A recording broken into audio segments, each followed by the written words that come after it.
Welcome to another Table Read Tuesdays. This one's going to be, wait for it. Wait, no, I messed up. It's going to be legend. Wait for it. It's going to be legendary. There you go. All right. Take two. One way or the Take other. two. Yeah. All And right. cut, roll sound, Yeah. roll camera, and action.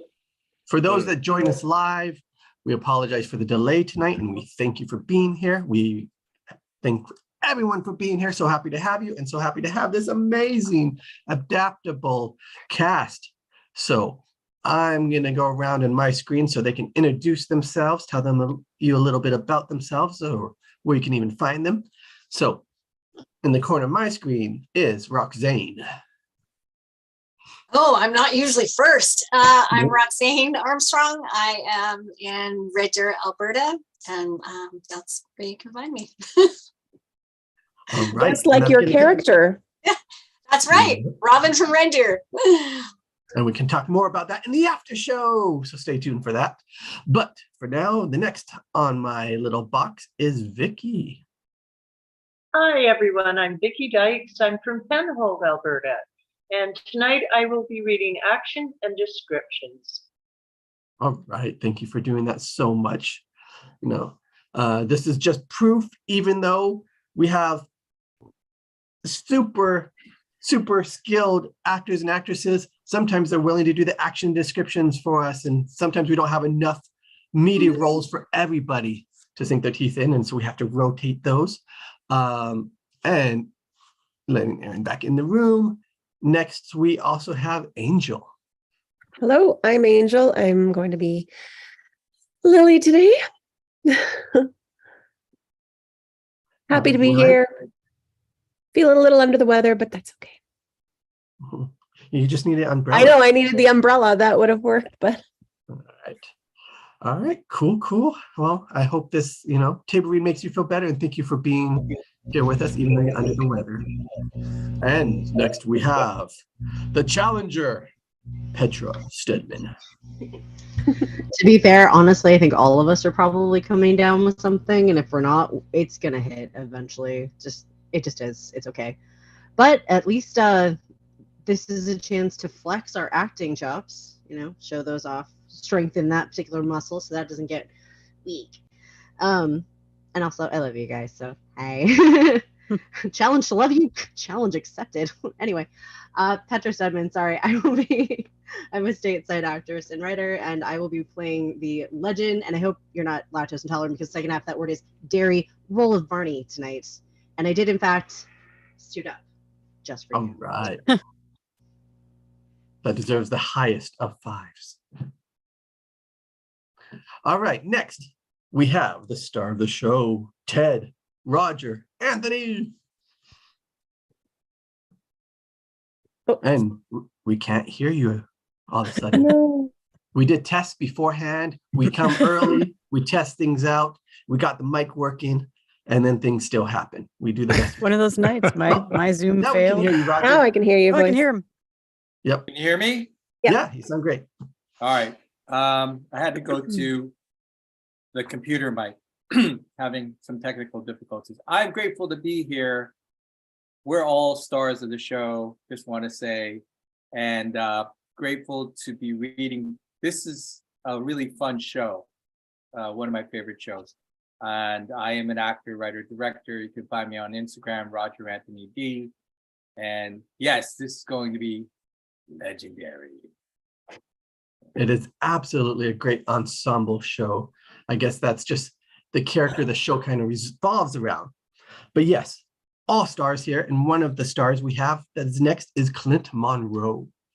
Hey everybody, my name's Clint Monroe. I actually specialize in the technical difficulties of Zoom and all other electronics. So next time you're having problems with your electronics, just know that that's me on the other line making life difficult for you.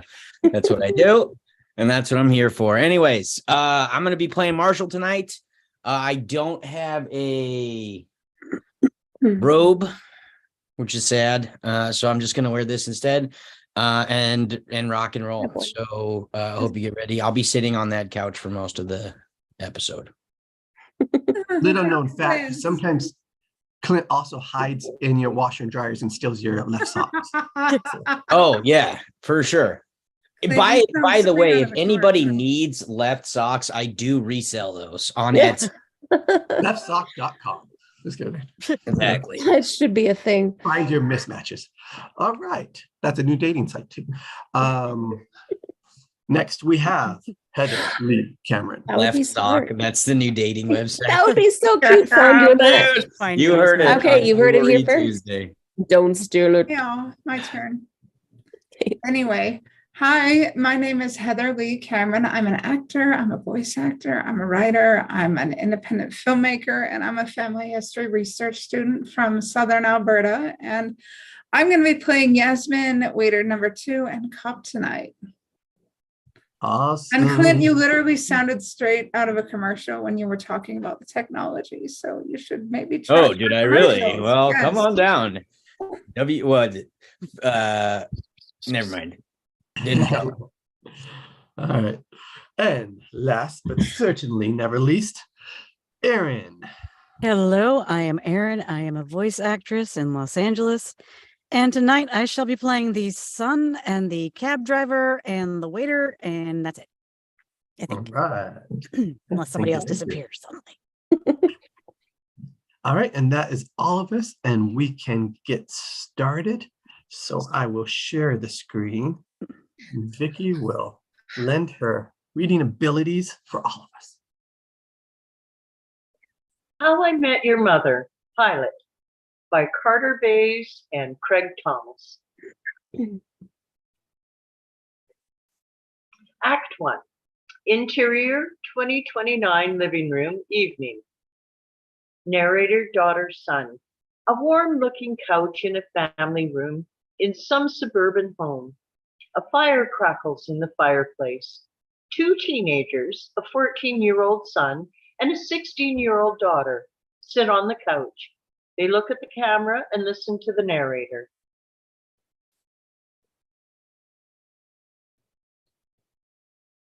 If you still wanted to take that, Roger. Otherwise, I Okay, you guys are old enough. I'm going to tell you the story of how I met your mother.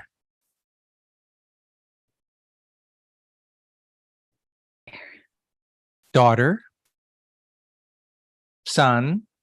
You told us already. Sure, you've heard the short version, but there's a bigger story, and it's important for you to hear it. Are we being punished for something? No. Is this going to take a while? Yes. Once upon a time, before I was dad, I had this whole other life. Series of photos of 27-year-old Ted, handsome and optimistic Ted hanging out at a bar. Ted on a construction site holding blueprints. Ted in Central Park. Ted in his apartment with Marshall, his boyish Midwestern best friend. It was way back in 2005. I was single. I had a full head of hair. My career as an architect was taking off, and I lived in New York City with Marshall, my best friend from college. Life was good until one brisk October night, until when Uncle Marshall screwed the whole thing up. Interior, Ted and Marshall's apartment, night. Marshall, Ted, narrator. A 20-something bachelor apartment that, tonight, has been spruced up a bit. Marshall, on bended knee, nervously presents Ted with a diamond ring. Will you marry me? Perfect. And then she says, yes, you're engaged. You pop the champagne, drink a toast, have sex on the kitchen floor. Don't have sex on our kitchen floor. I got it. Jeez. I'm so nervous, man. My stomach's going crazy. It's not cancer. Who said cancer? You were about to. It could be cancer. I've got all these symptoms. I've been peeing like crazy. My mouth's dry. She's going to say no. All right. Come here. Bring it in. Ted gives him a hug. Thanks for helping me out with this plan, Ted. Dude, it's you and Lily. I've been there for all the big moments of you and Lily. The night you met, your first date, other first things. I'm sorry. We thought you were asleep. It's physics, Marshall. If the bottom bunk moves, the top bunk moves too. But that was 9 years ago. The nightmares have already almost stopped. And you're getting engaged tonight. Yeah. What are you doing tonight? Ted thinks. Freeze frame. What was I doing? Here, Uncle Marshall was taking the biggest step of his life, and me, I'm calling up this guy. Interior, Barney's apartment, night. Split screen between Ted and Barney. 32, devilish, lives on steaks and cigars. Barney's cell phone rings. He sees who it is and answers. So, you know, I've always had a thing for half Asian girls. Freeze frame on Barney. Your Uncle Barney. Unfreeze. Well, I have a new favorite. Lebanese girls. Lebanese girls are the new half Asians. I don't even know what a Lebanese girl looks like. Trust me, Ted, they're lebalicious. Listen, Marshall's getting engaged here tonight. So you want to, Meet me at the bar in 15 minutes and suit up. No, suit up. No suit up. Suit up or I'm not coming. Fine, I'll suit up. Interior bar, night. A non-trendy classic New York neighborhood bar, currently populated by a small Wednesday after-work crowd. Ted appears in a long-sleeve t-shirt and casual slacks. Barney glares. Where is your suit? We said suit up. I show up looking awesome and you're in your pajamas. Fine. I'm Superman. You're Clark Kent. Wait, doesn't Clark Kent always wear a suit? And doesn't Superman kind of wear pajamas? Ooh, Michelle, check out those two guys over at the bar arguing about Superman. Oh my God, that gets me so hot. Come on, Ted, pull yourself together. You know what's weird? I just spent all day planning this romantic marriage proposal, and it's for someone else. Oh, I see. Marshall gets engaged, and all of a sudden your ovaries are shrinking. Have you forgotten what I said to you the night we met? We were sitting right over there. We stylishly whip pan to a booth where, magically, a younger Barney sits next to a younger Ted, who has a goatee. Barney puts his arm around Ted. Title, 4 years earlier. Ted, I'm going to teach you how to live. Barney, we met at the urinal? Oh, right. Hi. Lesson 1, lose the goatee. Lesson 2, never wear jeans to a script club. You want a fabric that's light and roomy. Why? Oh. Lesson 3, don't even think about getting married until you're 30. Whip pan back to present day. Barney and Ted at the bar. I'm not thinking about it. Just because my best friend's getting married doesn't mean I have to. I thought I was your best friend. Ted, say I'm your best friend. You're my best friend, Barney. Good. Now, as your best friend, I suggest we play a little game I like to call Have You Met Ted? What? No, we're not playing Have You Met Ted? Too late. Barney taps an exotic, sexy girl on the shoulder. Hi, have you met Ted? Barney walks away, leaving Ted alone with the girl. Awkward beat. Ted smiles, sticks out his hand. Hi, I'm Ted. Yasmin. That's a very pretty name. It's Lebanese. Freeze frame on Ted's look of surprise. Your Uncle Barney was right from time to time. Interior Ted and Marshall's apartment night. The table's set and cooking is underway. Marshall's trying to light many candles with one dwindling match. Oh, ow, ow, ow, ow, ow. The front door opens. Lily, earthy, strong, maternal, enters. Oh, I've had a long day. My eyes could be playing tricks on me, but it almost looks like you're cooking. All right. I am. I've been taking I've been taking care of hyperactive kindergartners all day. So now I'm going to take care of you. Oh, you're the best. It was finger painting day. She opens her coat to reveal a nice blouse covered in finger paint. There is a clear handprint on her breast. Did somebody touch your boob? Justin Strangle. He's a very advanced little boy. I could really use a shower. You go ahead. I'll propose the feast. Prepare the feast. Lily heads for the bathroom. Marshall looks at a recipe. Hey, sweetie, if the recipe says cinnamon and we don't have cinnamon, can I use nutmeg? Sure, I guess. Sweetie, where's the nutmeg? On the spice rack? Lily almost makes it to the bathroom this time, but then Where's the spice rack? Over the oven. Oh, here it is. Oh, hey, we do have cinnamon. Wait, cinnamon sticks. Can you eat these? Oh, no, you can't. No, you can't. Sweetie. Lily puts her head in her hands. Interior bar night. Ted sits at a table, flirting with Yasmin. Here's how it breaks down. I'm 27 now. I'll make partner at my architecture firm by 30, so that's when I'll start looking. It'll take 2 years to meet her. That's 32. We date for a year. And at 33, I propose. Then you need a year to book a room and a decent band that puts me married at 34. So yeah, marriage is the first thing for my mind right now. Really? Because it's all you've talked about for the past 10 minutes. That's not true.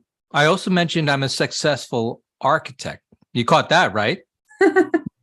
Yes, but I don't think you can design your life like it's some building. What if you meet a girl who wants to start a family right away? You haven't planned when you're going to have kids, have you? One when I'm 36, one when I'm 39, 2 boys. Interior 2029 living room. Evening. Hey, Hey. Oh, honey, I'm very glad we had you. Interior kitchen night. Lily, frustrated, cooks frantically over the stove, while Marshall hovers nearby, not cooking. This is great. Cooking together as a couple. Lily shoots him a look. Oh, hey, I almost forgot. He opens the fridge, grabs a bottle of champagne. Oh, honey, champagne. A beat. Marshall holds out the bottle expectantly. No, I'm standing here cooking your romantic dinner for me. No, you're opening that bottle yourself. A beat. He gives up the puppy dog eyes. Marshall, you're too old to be scared to open a bottle of champagne. I'm not scared. Oh, then open it. Fine.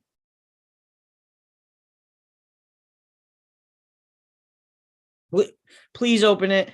Damn it, Marshall. They continue arguing. Interior bar night. We go to a split screen. At the top of the screen, Marshall and Lily continue arguing. At the bottom, Ted keeps on flirting with Yasmin. In life, there are 2 big gutsy questions a man has to ask. One's usually sweet and romantic, and the other usually comes half drunk in some bar. But they're equally important. Marshall whips out the ring. Will you marry me? You want to go out sometime? Interior kitchen night. Lily screams. Yes. She jumps on Marshall. They fall to the floor. Interior bar night. Yasmin looks at Ted and smiles. Sorry, the bartender's my boyfriend. A muscular bartender glares at Ted from down the bar. Cut to interior kitchen a bit later. The room looks empty. Then Marshall sits up into frame, shirtless, hair mussed up, grinning like an idiot. I promised Ted we wouldn't do that. Lily sits up as well, grinning. Champagne. Allow me, mademoiselle. He gets up and picks up the bottle.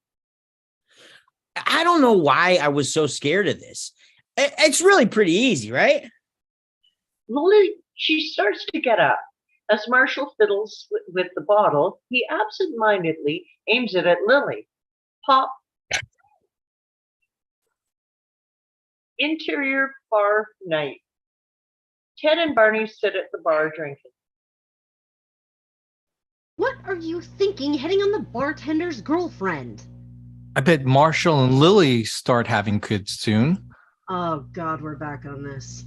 I always figured our kids would play together, but now Marshall's pulling ahead. My kids will be playing Candyland while Marshall Jr.'s out on the porch sneaking cigarettes. Okay, lesson number, God, what are we up to? 749, 750, I don't know, we'll round up. Lesson 750, shut up! You are too young to get married! 6 days older than Marshall. Marshall's from Minnesota. 27-year-olds in Minnesota have grandchildren. In New York, there is a bar on every corner. In New York, you are too young. You're right. And there's one other big difference between me and Marshall. He's found the love of his life. Even if I was ready, it's like, okay, I'm ready. Where is she? He pretends to look around, but then actually sees something that stops him cold. And there she was. We see who he's looking at, standing between two of her friends. Robin Cherbatsky looks back at him. End of Act 1, Act 2. Interior bar night. Ted looks at Robin, 28, beautiful, sophisticated. They make eye contact. It was like something from an old movie where the sailor sees a girl across the crowded dance floor and he turns to his buddy and says, "See that girl? I'm going to marry her someday." Hey, Barney, see that girl? Oh yeah, check out that rack. That is some grade A sweater meat. Oh, wait a minute, that dude's a reporter. I've seen her on New York 1. Go say hi. I can't just go say hi. No, here's the plan.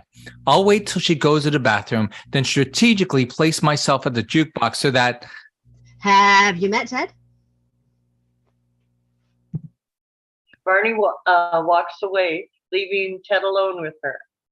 Hi, I'm Ted. She shakes his hand. Oh, I hear. Interior cab night. Marshall and Lily, now with an ice pack on her eye, pop in. I'm sorry, Lily. I'm sorry. Can you take us to the hospital? Whoa. Whoa. Did you hit her? Marshall and Lily look at each other, a beat, and they crack up. Please, I kick his skinny butt in.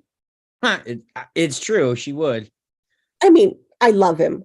We just got engaged, but this guy can barely even spank me in bed for fun. It's just these tentative little love pats. Honey? Stranger? The cab driver starts driving, a beat. Hey, S&M's not sick. It's just good, clean fun between you and the missus. For my wife's last birthday, I turned our basement into a sex dungeon. Hey, buddy, you should build one of those for your fiance. Fiance, sweetie, that's the first time someone said that. Yeah. Interior bar night. Ted and Robin continue chatting at the bar. I'm still new, so they never let me cover the big stories. I always get the stupid fluff pieces at the end of the news, like the monkey who can play the ukulele. A monkey can play the ukulele? That's a big story. First, they figure out the ukulele, then our computers, our weaponry. Pretty soon, the Statue of Liberty is half buried on some beach, and people are saying, "Why didn't we see this coming?" Why? Because you didn't watch the stupid fluff piece at the end of the news. Robin laughs. Over at her table, her friends glare at them. Your friends don't seem too happy. That's because I'm here talking to a Daniel. Actually, it's Ted. Have you met Ted? No, see, the one in the middle just got dumped by this jerk, Daniel. And so tonight, every guy is a Daniel. You know, if it'll make your friend feel better, you could throw a drink in my face. I don't mind.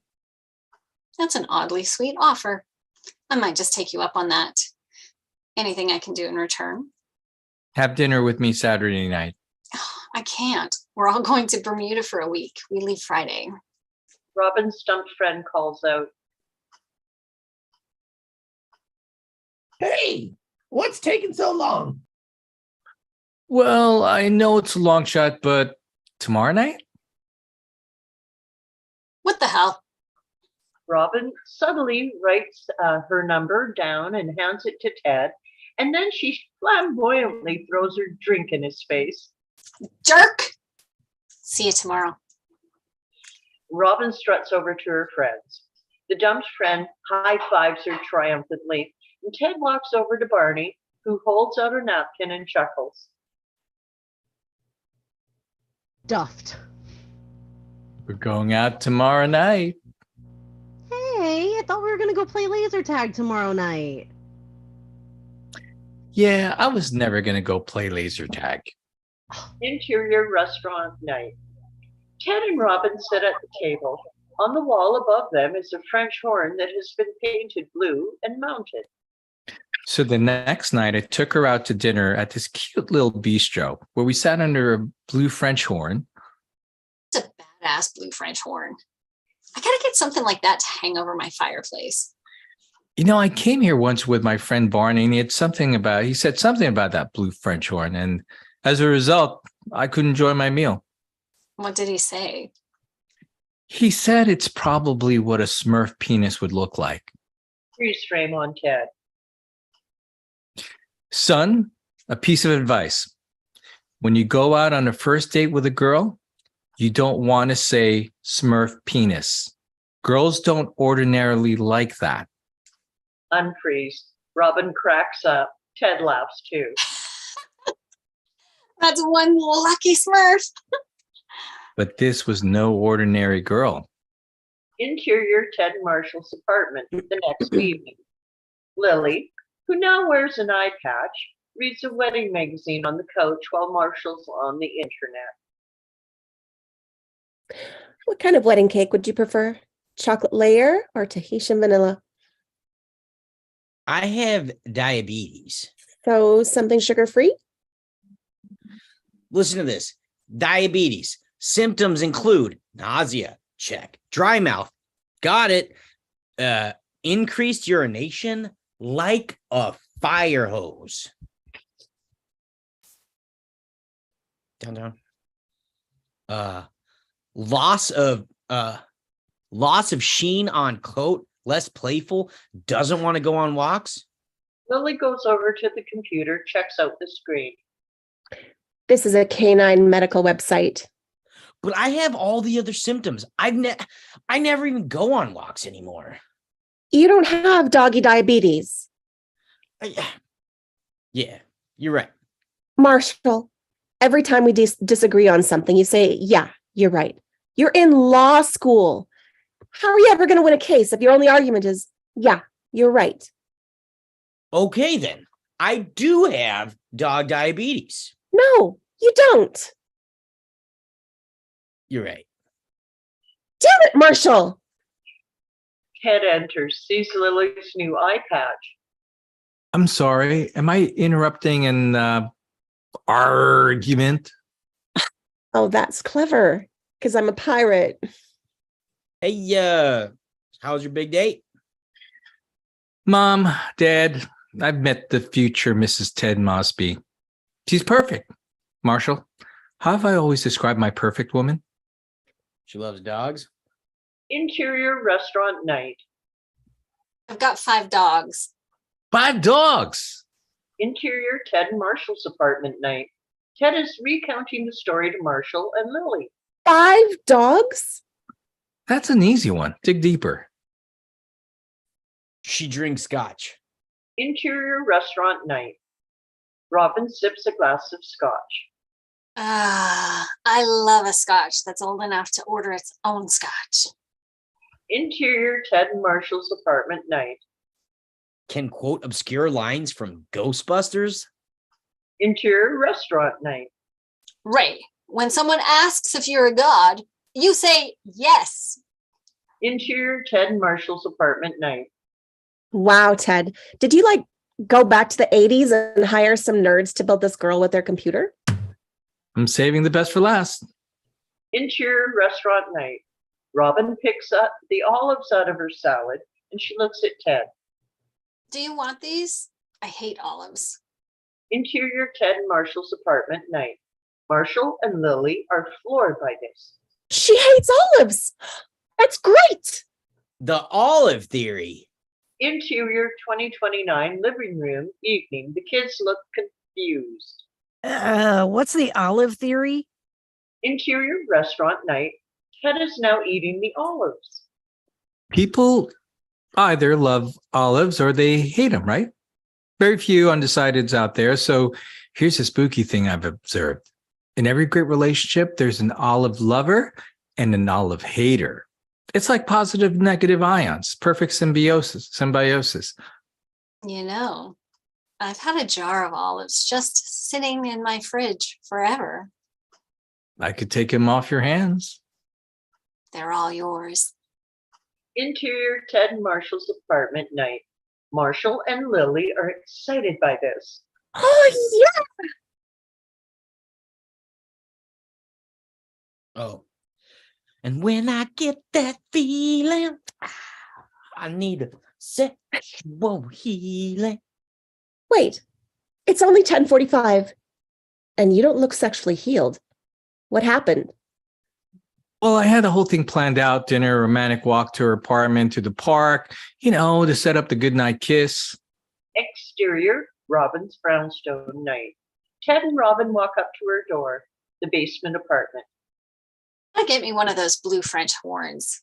It's got to be blue and it's got to be a French horn. No green clarinet, no purple tuba. It's a Smurf penis or no dice. I had a really nice time tonight. Me too. Suddenly, a news van pulls up. The producer hops out urgent. There you are. We got a jumper. Some crazy guy on the ledge of the Manhattan Bridge. Come on, you're covering it. Okay. Just give me a sec, okay? The producer gets back in the news van and Robin turns to Ted. I really did have a great time. I'm sorry to run off like this. Robin lingers for a moment. Interior Ted and Marshall's apartment night. Ted finishes the story to Marshall and Lily. So, did you kiss her? Nah. Why not? There's a news crew. Guy's going to jump off the bridge. Look, this girl could actually be my future wife. I want her first kiss to be amazing. Aw, Ted, that's so sweet. So you chickened out. I didn't chicken out. Kissing a girl for the first time is a delicate thing. I didn't even get the signal. There's a signal? Yeah. It's like this exciting radiation she gives off. And if you don't feel it, you don't kiss her. You wouldn't understand. You haven't been single since the Macarena. Ted, even the dumbest single person alive would say you should have kissed her. And if you don't believe me, call him. Interior laser tag arena night. Barney, in a laser tag vest and helmet, is in the midst of a laser tag battle. He stops to answer his phone. Split screen between Barney and Ted on the phone. Hey, loser. How's not playing laser tag? Because playing laser tag is awesome. Listen, I need your opinion. Meet me at the bar in 15 and suit up. Barney hangs up on Ted. Interior bar night. Marshall, Lily, still wearing an eye patch. Barney now in a suit, and Ted not in a suit. Listen to the end of the story. So, what do you think? I think I can't believe you're still not wearing a suit.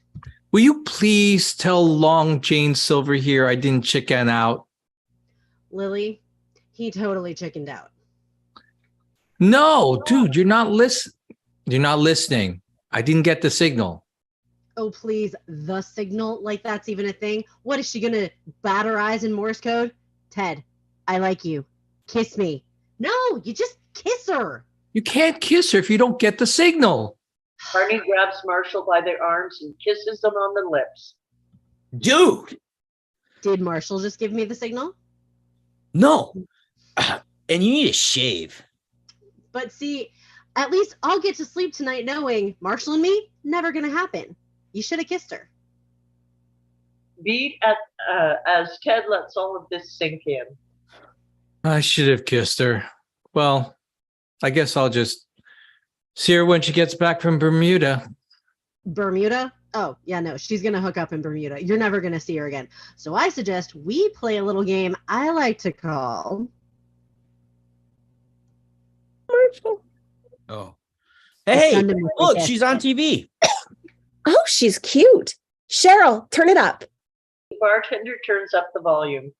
Angle on TV, Robin, now made up and in a different outfit, reports with the Manhattan Bridge in the background.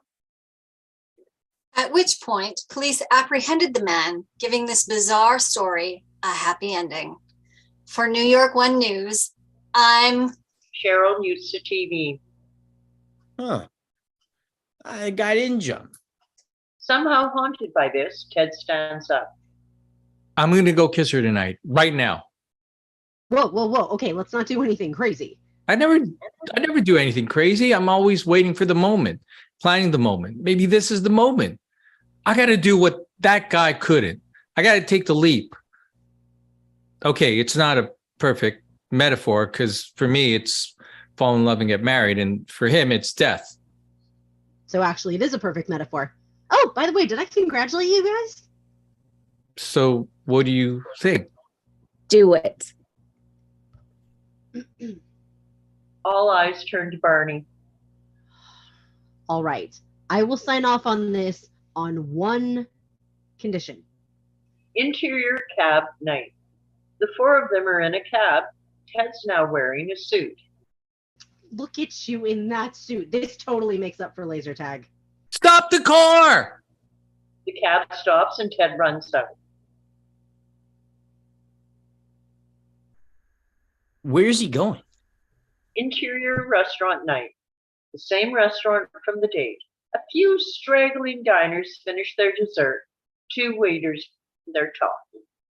So that guy end up jumping? Nah, they never jump. Ted runs in, grabs the French horn off the wall, and runs out. Hey! Interior cab moments later. Ted dives back into the cab with the horn. Go, go, go, go, go! Flowers are so cliche. As the waiters run out, the cab pulls off into the night. End of Act 2. Act 3. Interior cab night. The cab pulls up in front of Robin's brownstone. Ted is in the front seat holding the French horn. Barney, Marshall, and Lily ride in the back. So we pulled up in front of her place with a stolen blue French horn. Because I love olives and Marshall hates them. That's how Ted came up with the olive theory. Such a romantic. Yeah. Hey, Ted, if you kiss her, can I watch? I love it when chicks make out. Her light's on. She's home. Ted gets out of the cab. Ted, hang on. So should we wait here? What if you Get it on with the TV reporter. This just in. Barney laughs at his own joke. No one else does. please don't leave us out here all night? If it's going well, I'll call your cell phone and let it ring once. If you guys can take off, and guys can take off. Kiss her, Ted. Kiss her good. Marshall, remember this night. When you're the best man at our wedding and you give a speech, you're going to tell this story. Ted walks off triumphantly.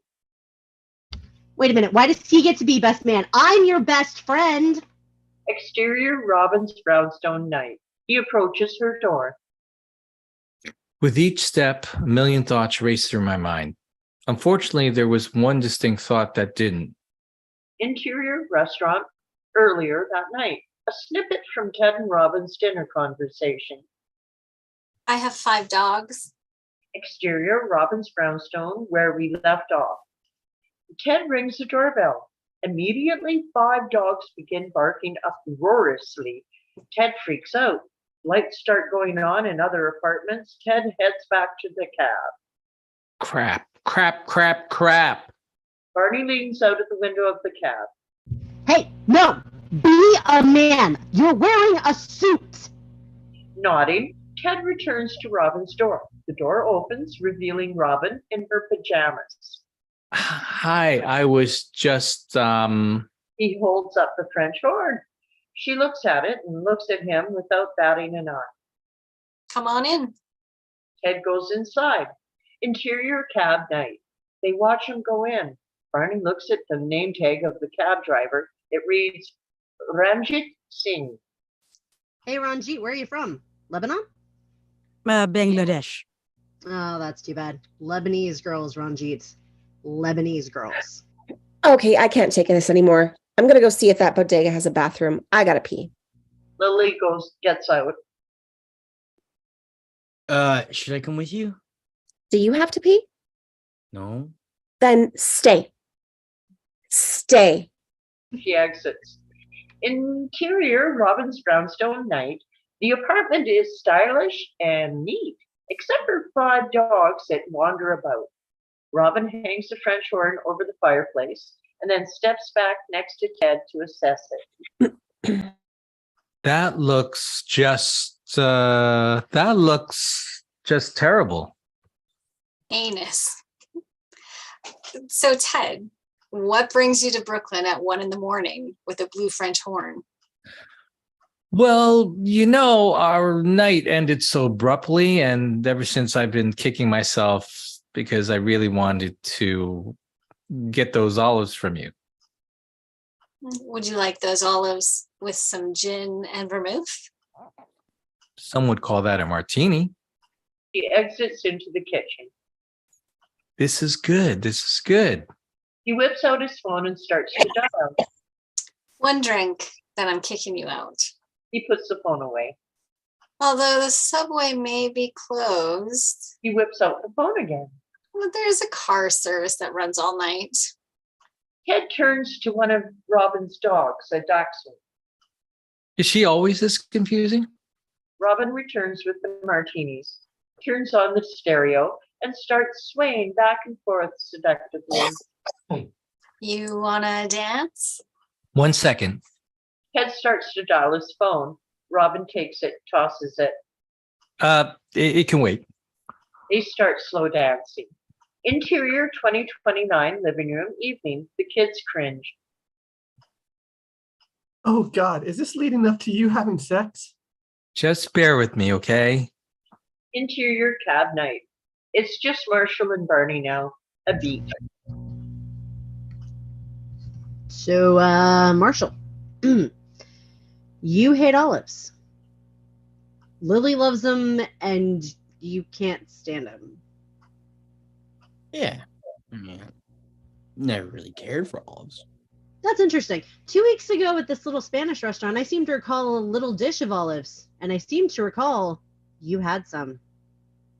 Did I? Cut the crap, Marshall. You like olives. Marshall makes sure Lily's gone and then takes a deep breath. Dude, it was our second date. Lily and I went to this Greek restaurant. I had a salad. She started taking my olives because she says she loves them. She asked if I minded. I said, no, I hate olives. Then based on that, Ted came up with this whole olive theory, and I had to play along for 9 years, man. Marshall, I'm going to give you an early wedding present. Don't get married. Interior Robin's apartment night.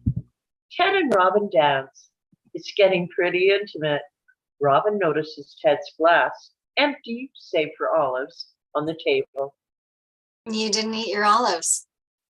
Open up. Robin takes an olive and feeds it to Ted. You know, I think I like your olive theory. I think I like your new French horn.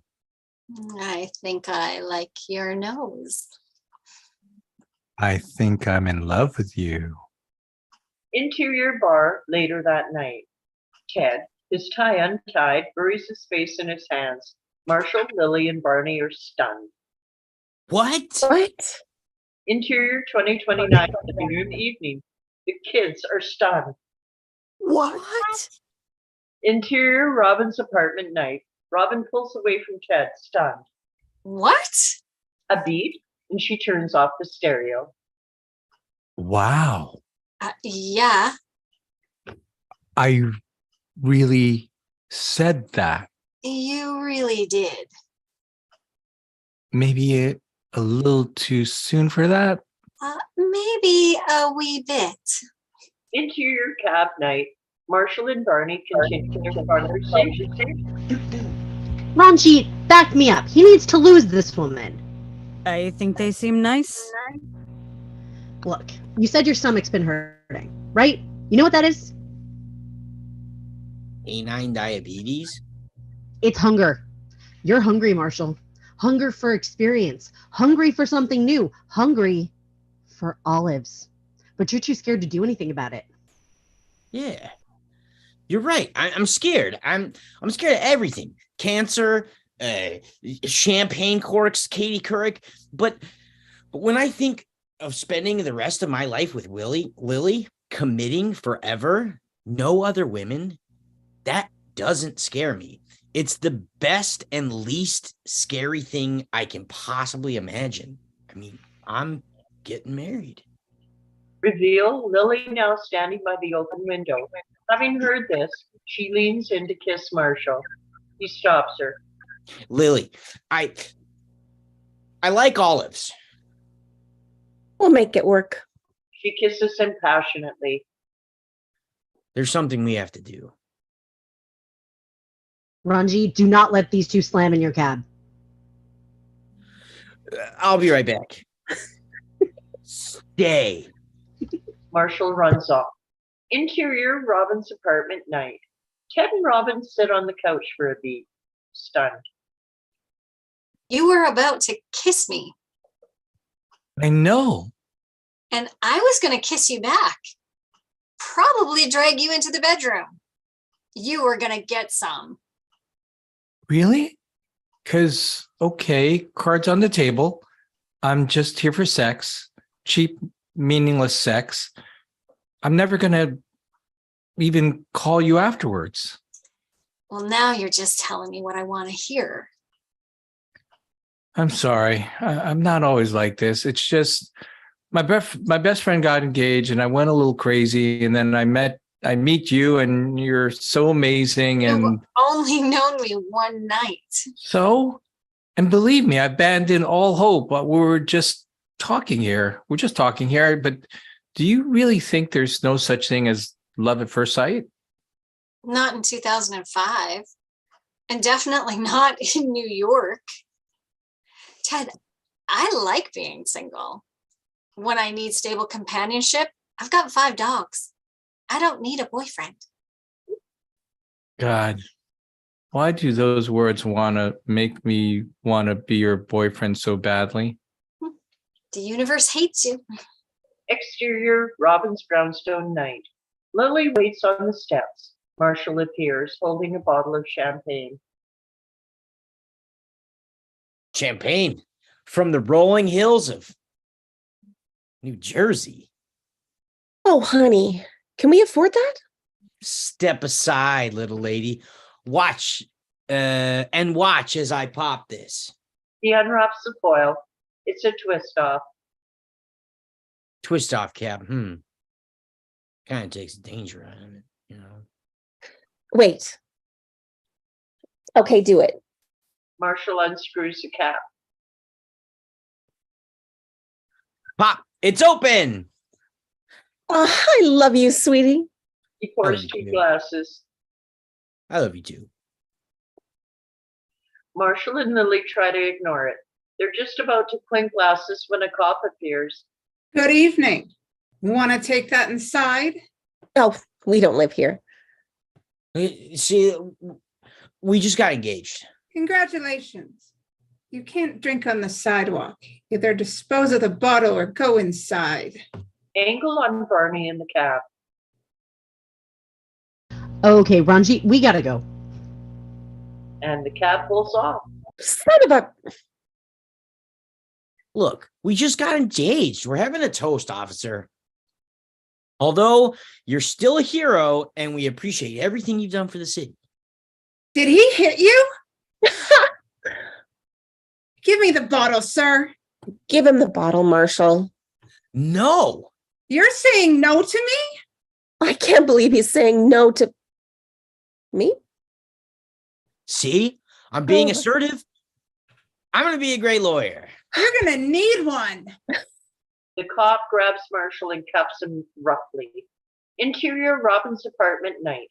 Ted and Robin stand at the door saying goodnight. Well, have a great trip. Oh, and when you tell the story to your friends, could you avoid the word psycho? I prefer eccentric. Noted. Hey, that guy on the bridge, why'd he want to jump anyway? Well, he told a first date he loved her. Kidding. He was just lonely. Exterior Robin's brownstone night. Ted exits. No cab, no friends. He dials his cell phone. Interior police station night. Lily sits at a desk facing the cop. She's counting out $20 bills for Marshall's bail. Marshall sits behind bars in a holding pen in the background. Tell me you kissed her. Exterior Robin's brownstone night. Moments later. Ted rings the doorbell. The dogs bark again, and Robin answers. How do I get to the F train? 2 blocks that way and take a right. Robin, I figured something out tonight. I'm sick of being single. I'm not cut out for it. It's like some suit that doesn't quite fit me. But if a woman, not you, just some hypothetical woman were to bear with me through all this stuff, I clearly suck at it. I think I'd make a damn good husband, because that's the stuff I'd be good at. Stuff like being supportive and making her laugh and walking her 5 hypothetical dogs and being a good father and being a good kisser. Everyone thinks they're a good kisser. Oh, I've got references. I'm sure you do. Good night, Robin. Ted extends his hand. Robin shakes it. And I'm a good handshaker. That's a pretty good handshake. They smile at each other. The handshake lingers a beat. Interior bar later. Ted, tie untied, sits at a table, sadly telling his story. And that was it. I'll probably never see her again. Reveal the other 3, staring at Ted like he's crazy. What? That was the signal. Definitely. That long, lingering handshake. You should have kissed her. For the record, there was no such thing as the signal. But yeah, that was totally the signal. Reveal Reggie sitting at their table. Signal. No, look, Renchi, you guys weren't there. I'm sorry we disappeared. Oh, that reminds me. You're a douche. I'll make it up to you. How could you possibly? A champagne bottle opens. Lily ducks reflexively. The bartender hands Barney an expensive bottle of Dom. So you can have your stupid toast, okay? Lily smiles, surprised and touched, and Barney starts pouring. That wasn't the signal. Yeah, Ted, we're not on you anymore. God, I'm starving. Ted reaches into his pocket, hands her the jar of olives. Oh, score. She starts devouring the olives. Marshall joins in. You're eating olives? Oh, yeah, your olive theory, total load of crap. All right, let's do this. He hands each of them a glass. They raise them. To the future. They clink and drink a beat. That was not the signal. I asked her about it years later, and yeah, that was the signal. I could have kissed her. Montage. Robin throwing a drink in Ted's face, and the 2 of them eating at the restaurant, and the 2 of them dancing. But that's the funny thing about destiny. It happens whether you plan it or not. I mean, I thought I'd never see that girl again, but it turns out I was just too close to the puzzle to see the picture that was forming. The last shot of the montage, is Robin and Ted shaking hands? Because that, kids, is a true story of how I met my good friend Robin Sherbatsky. You know, Aunt Robin? Interior 2029, living room, evening. Oh, I thought this was how you met Mom. Will you relax? I'm getting to it. Cut to black.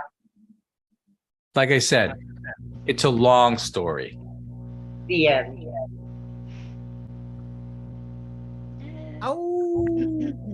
Don't think it was 9 seasons worth of long story, but you know, okay, you do you. I do. I watched it all. I loved it. Maybe that's why I loved it so much, but I think also because of you guys' performances.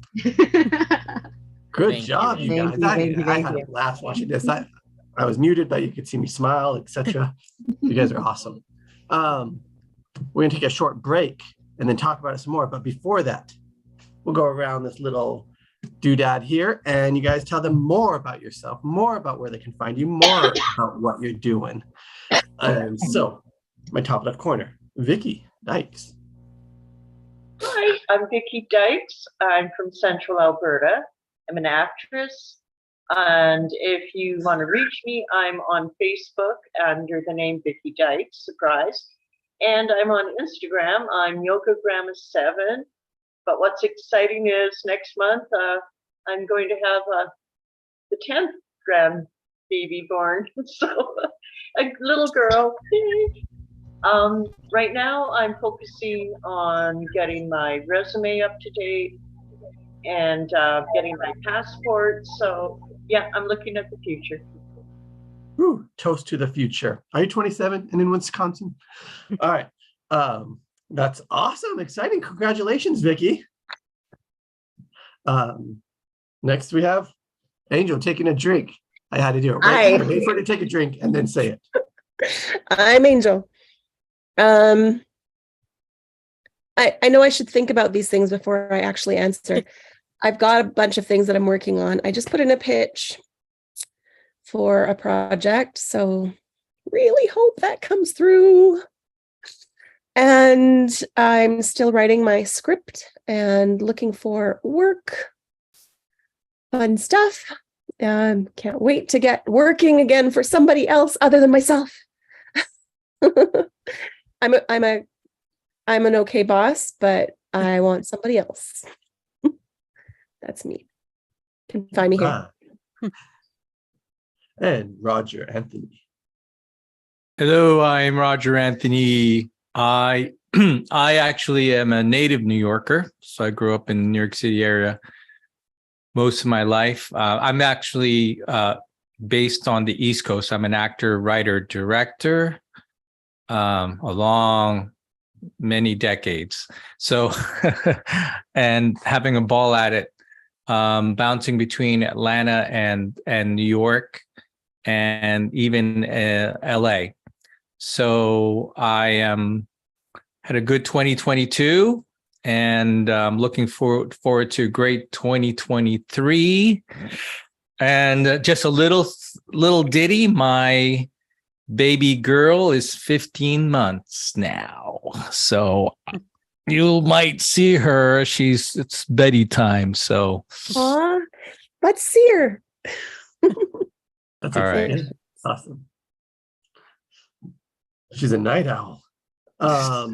Next we have Heather Lee Cameron. Hi, my name is Heather Lee Cameron. I'm an actor. I'm a voice actor. I'm a writer. I'm an independent filmmaker, and I'm a family history research student in an online course. You can find me on Facebook at Heather Lee Freelancer, and you can find me on YouTube at the Storm and Latter-day Saint. All my links to my personal pages are on my YouTube channel. And I'm looking for work. Even though I'm in school, I can do both. It's quite easy for me to, allocate time in the day for everything. And if you want to contact me, you can do so through my pages or through my email, heather.lee.cameron@gmail.com. I have a reel, thanks to Angelina. I hired her to make a nice reel for me. And I have nice headshots. I have an updated resume thanks to the services of lovely Morgan Toll.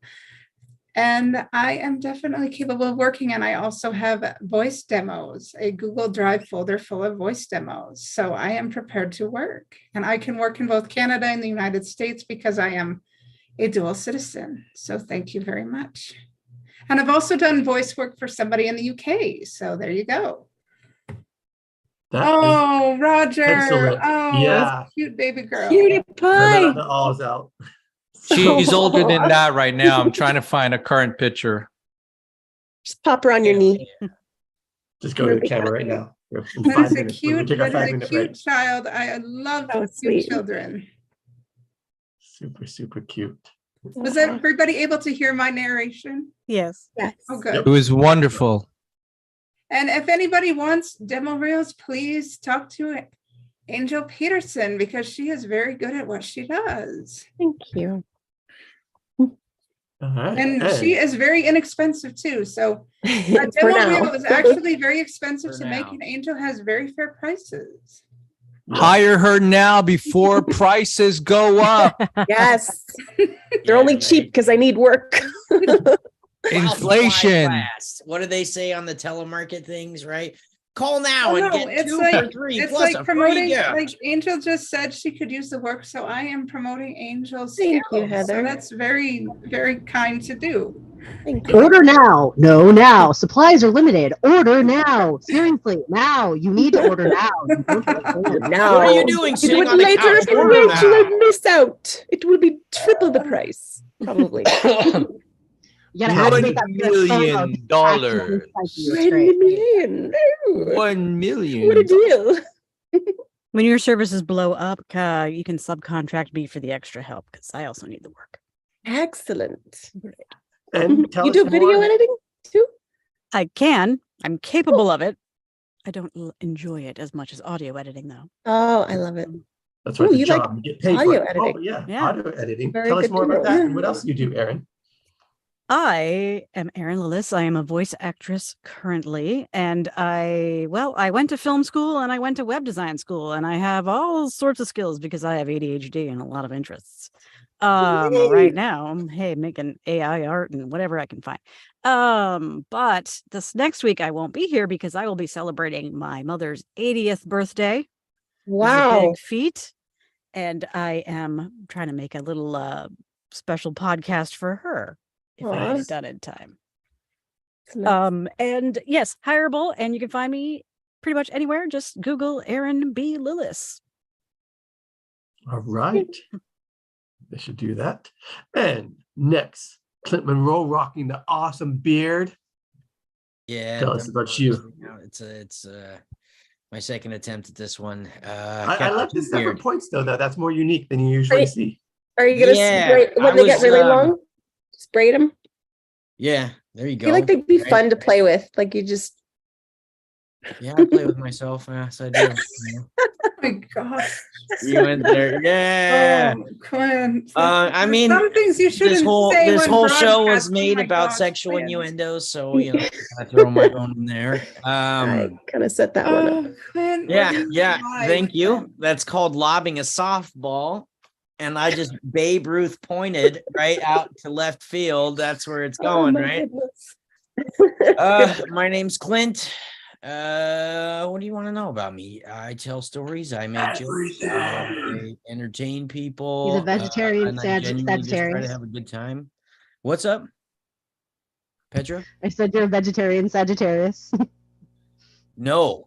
I know. Not remotely. I just thought it was funny. Yeah, no. I'm actually the most hated zodiac of all time, which I deal with the discrimination as I can, but What it's is that? I don't know what that is. Scorpio. Oh. I- Anyways, yeah, I'm a November. Hey, I'm kid. Scorpio There's a lot of too. November More. kids. We have to move on. Yeah, right.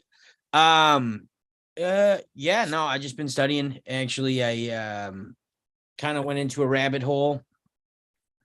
And then my little gopher hole. I'm gonna call it a Clint hole. And I just kind of It's Year of the Rabbit, like- you know. making my facial little hair, home you're over clearly here and my Wolverine, little sir. couch Don't lie. here.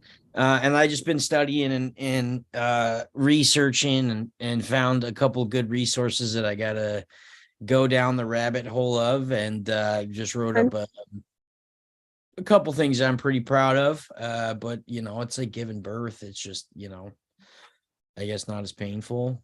It's hard, but yeah.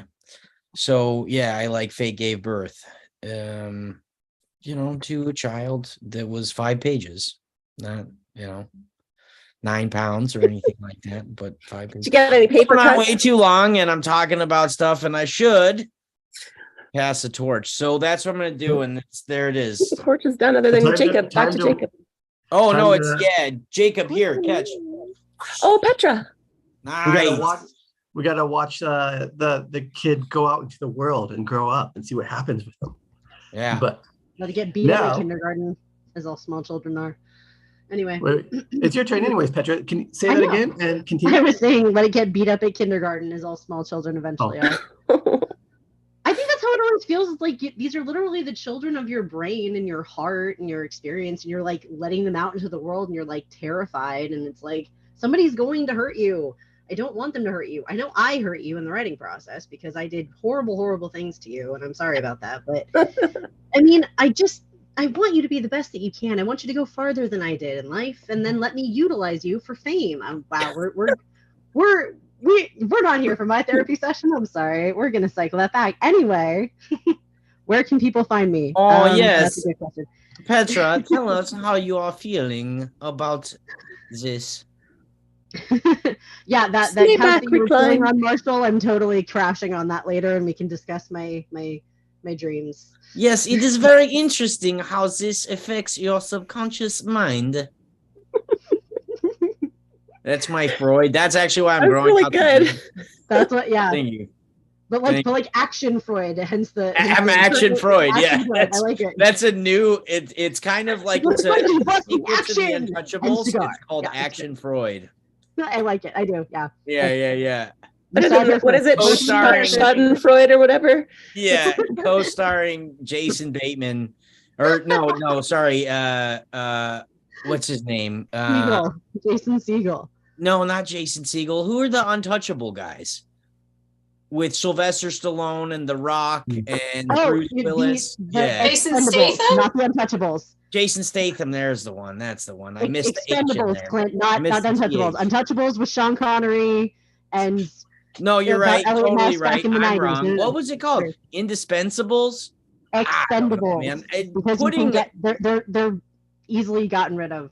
I mean, Dude, they're not. Anyway, and Jacob, matching vowels and Jacob? consonants is like it's surprisingly tricky, to be honest. It is. Yeah. Where can we find you? Well, not even to me yet, but thank you, Heather. I appreciate that. It's fine. I've said where I'm from before. Bye. Yeah, you did? Okay. Well, jacobpatrick.com, writer, director, animator, Imagineer, but mainly here on Tapery Tuesday, which is on Twitter, Facebook, Instagram, etc., and YouTube. But we got one more before we go out on break. And you can talk more to these fun people. As you see, they're fun, and you want to work with fun Yes. people who love just hanging out and talking to each other. So one more fun person, Roxane. Oh yes, I'm sorry. I forgot about Oh snap! Dude. That's okay. I'm Roxane Armstrong. I'm an actor here in Central Alberta. I studied theater and I'm just kind of looking to explore film a little bit more.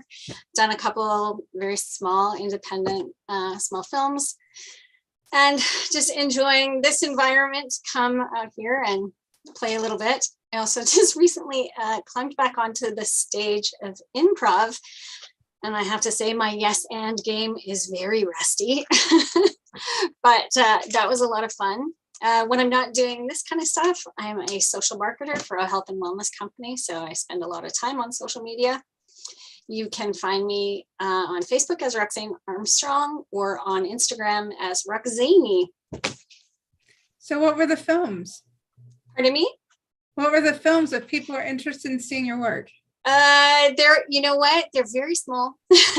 One is called Bartimaeus. One is called Perspective. Perspective actually won audience choice at the Gotta Minute Film Festival here in Alberta. Congratulations. And you could see that one on bus stations and libraries. It was very weird. This Really? That's film cool. festival. They showed Sweet. them in the C train station. But working on Wasn't a getting enough to propaganda have a film, reel was one it? day. That is But amazing. that's And cool. That's Jacob's out in the ride, world. Jacob had a helped a ride recently open at Disneyland, did he not? Why don't you tell us Yeah. about that, Jacob? Like, you don't promote yourself like ever. That's I'm because good. he works in a top secret laboratory. That's And if he That's told It true. was you, like he'd a have to kill Toontown you. thing. Was it a Toontown thing? I can't It's remember. now out in the open, doesn't have to be top secret anymore.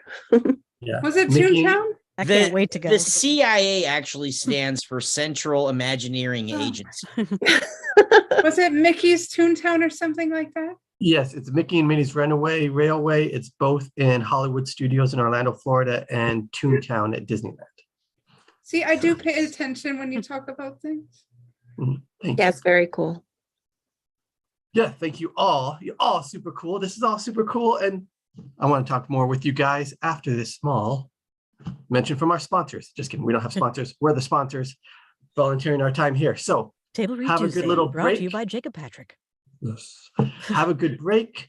Have a good drink, restroom. Those that can come back. Can't wait. Those who can't, thank you so much. Have a good night. And we'll see you next week. All right. Sounds like I'm ending it, but I'm not. I'm just gonna Come on back. see you guys soon Come on back later. in 5 minutes. Those who can and want to. Yes.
Vicky. Did you say that's number 9? Sorry, I asked you a question as soon as you came back and not unmuted yet. Is that your 9th grandchild, Vicky? For my dad, he had 9. He's all like, yeah, now I have my baseball team. Calling my nephew Pitch.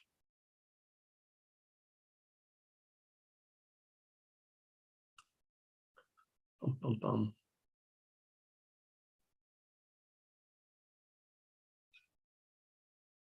Rock Zany. Dun, dun, dun, dun, dun, dun.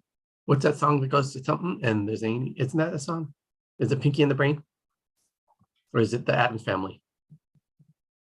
Probably Addams Family. I think Addams Family. Pinky, we're Pinky and the brain. It's Pinky and the Brain. Yeah. It's Pinky and the Brain. Yes, Pinky and the Brain. One is a genius, the other's insane. I will sing the whole song, so if you don't want to get copyright claims, you can stop me right now. What were you going to say, Roger? I wanted to pin on this I've been reading with you guys for a month, and I don't know if it went over my head, but I'm trying to remember where everyone is based. I don't know if we've gone through that, so I would love to know where everyone is based or living or. Okay. I live outside your window. Right. Oh, that was you. Okay. Or was it? She's Where is hiding. it? Where Where are you right now? Petra? I'm in Is that Los where you're at, Angeles. LA? I am Yeah. slightly east of Aaron.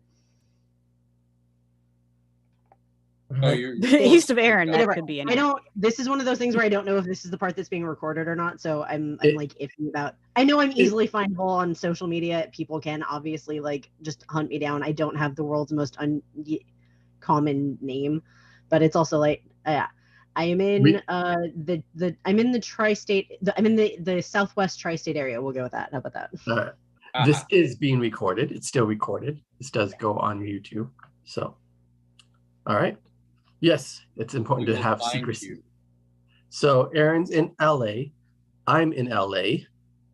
Roger, you said you're in New York, right? Well, right did. now I'm in Atlanta, but Atlanta. I'm bouncing between New York and Atlanta, and now Dallas with my in-laws. So I'm like traveling. Cool. Cool. Everyone else, I know where you guys are from, but I guess I can let you say. I'm from Red Deer, Alberta, Canada, just like Robin in the show. So Robin and you, both of you are in BC. She No, means Robin, Robin, the character in the show, is from Red Deer, Alberta, Canada. Ah, who she As played am in it. I from Red Deer, Uh-huh. Alberta, Canada. It did And also strike me as a Heather- bit weird though because they frequently reference her character also in like British Columbia and Vancouver, and I'm like, I know her. She was a Cub reporter in Red Deer, Alberta, and she makes references to that. But they also frequently mention her in British Columbia. I'm like, Americans, I realize you may not be that familiar with the provinces of the Great White North, but there is a bit of a gap between Alberta and Vancouver, British Columbia, in case you guys were unaware. I can name them in order. It's Bic Tasmanonqueb. It's British Columbia, Alberta, Manitoba. Yeah. Anyway, Well, my I'm mom me is as- American and she knows them quite well. But thank you. Saskatchewan's next to Alberta. Sorry. What's Yeah. that? My mom is Your mom- American and she lived in BC for 10 years before I came into existence, but I appreciate the offer. Me as an American. And I I'm don't sure know Jacob well. is equally as intelligent. I'm sure all the Americans here are equally as intelligent. I am not. I do not know all of them. I do not know the order. And as I watched the show, I just heard Canada. I don't even remember hearing any province. I don't that remember was the hearing running any joke city. anyway. She was Canadian, just heard- and she's Cody Canadian. Smulders, who played her, is also But I Canadian. think Roger was asking me where I was from, so I would like to answer that question. yes, Heather. Roger Where are was. you from? I am from, right now, I'm living in a city called Lethbridge, Alberta, but that may not always be the case. So we will just go with I am living in Lethbridge. So you're in Alberta. Okay. Yes. It's just nice to know where everyone's kind of Yeah, but I'm a dual citizen of Canada and the United States because my mom was born in Spokane, Washington, and she helped me acquire that. So I've got the freedom to go anywhere. You're lucky. Yes. Awesome. I got that dual citizenship in 2007 when it was a lot easier to get. So That's awesome. And I think Angel and Vicky, you're both also in Alberta? Yeah. Yep. Yeah, I'm 12 minutes from Red Deer. Yeah. is it Okay. She's Penhold, 12 you minutes said? from me. You said you were from Penhold, I remember you said Yeah. before. Is that the name? I always get the little, there's too many of the little communities. Yeah, I mean, it's a very small town. Yeah. I've been to Calgary once That's close. when it was Hour and a half away. in the middle of winter and it was really cold. It would be. Oh, well, I remember it was really cold. I was born Accurate. about half an hour away from Calgary in a little town called High River. So Cool. It's a cowboy town, right? Cowboy town. it's a very much a cowboy town. Robin, you just hid your camera, but did I see 5 dogs? Like the character 5 dogs? I Yeah. think you had 4.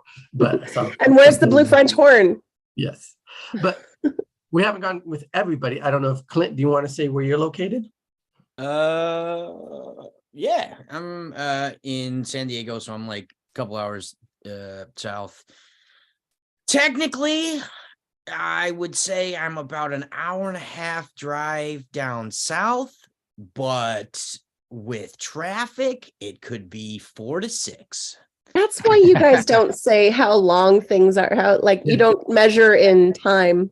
It's just Everything in kilometers. Los Angeles is an hour from everything in Los Angeles. That's the problem. I At go like minimum. 3 miles away. My friend came to visit once. She's like, I got a hotel 8 miles away. I'm like, 8 miles?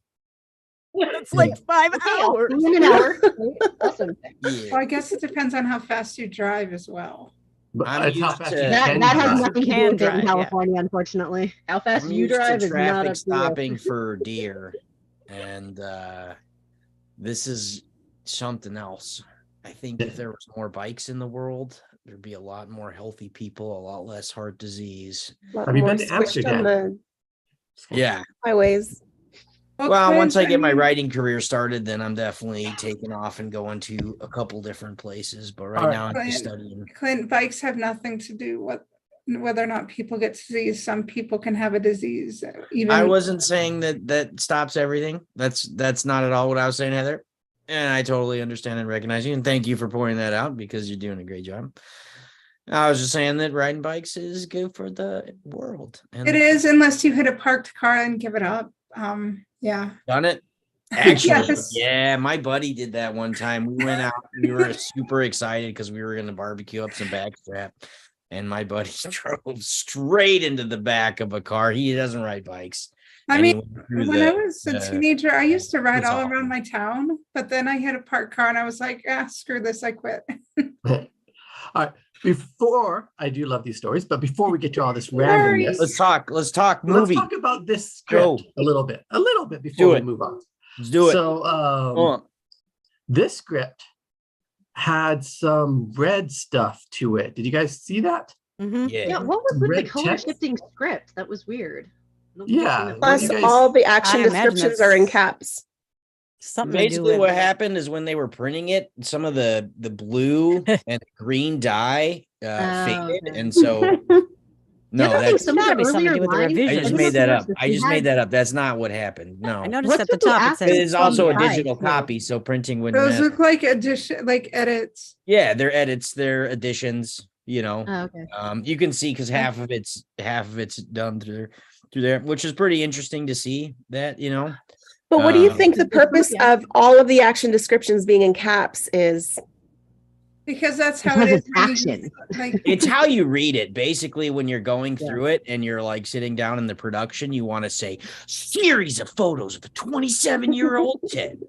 No, I'm just kidding. Apartment, right. It's a stylistic Let's choice. boost stuff a bit. It's an interesting format. I mean, the spacing's a little bit off. Yeah. As far as like other scripts, I wonder what that's going for, or if that's what the production company.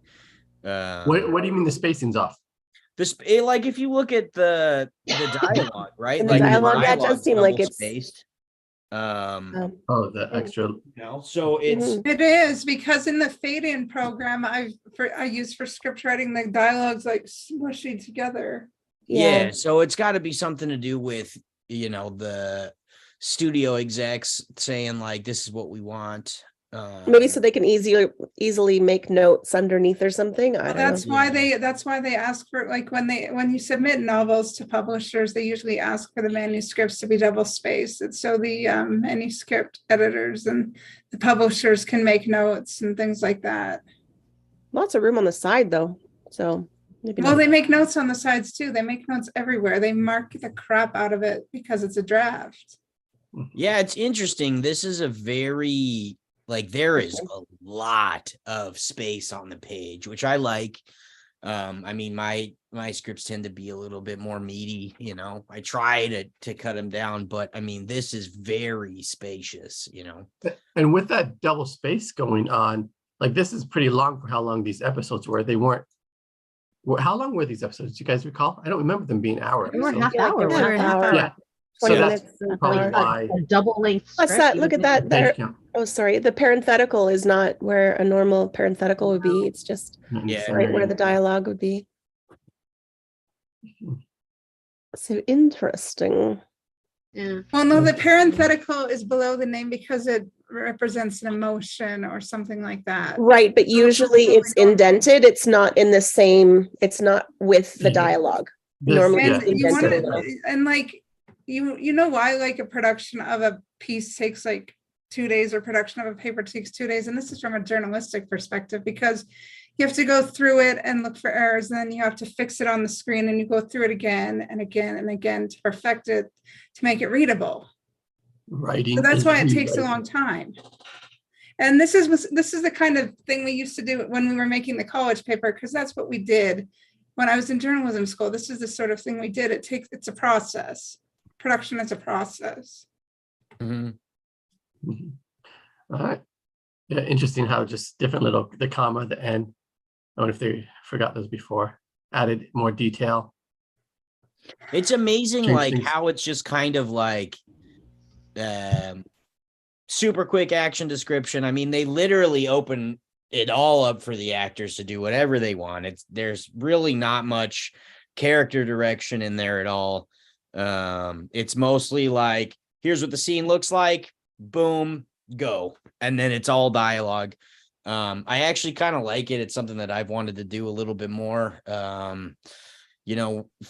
Just for me. It's not for anybody else or anybody else's writing process. But when I start getting into the scene, I got the director's mind, and this is exactly how I want the scene to look, and I'm building the dynamics between characters and what they look like and how they receive information, and a lot of that comes down to the description. And then I'm spending less time on what the characters are saying and the dialogue and the verbal sparring that's going on. And I really like this whole setup because it's just like, boom, here we go.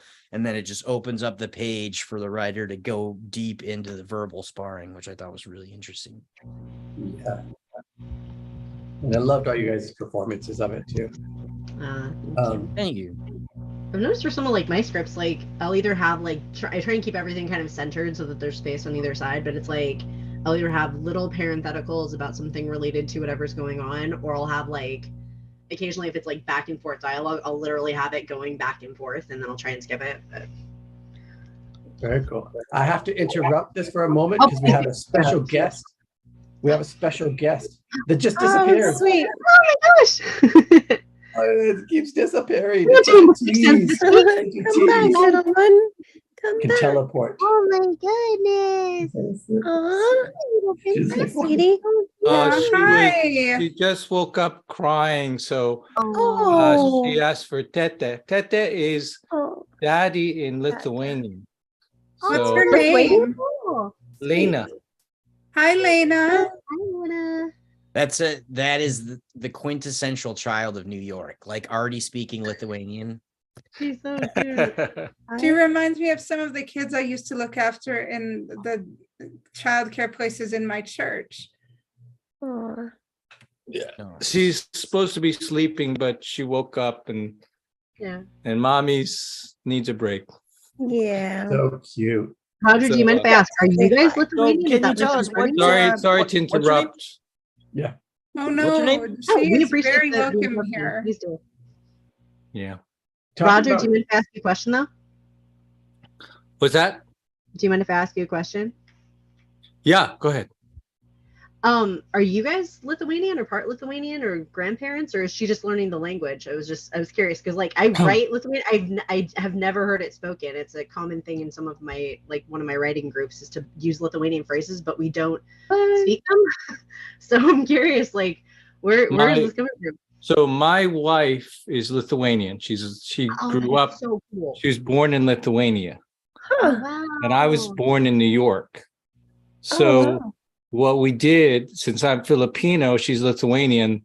Lena is a Lithapina. Aw.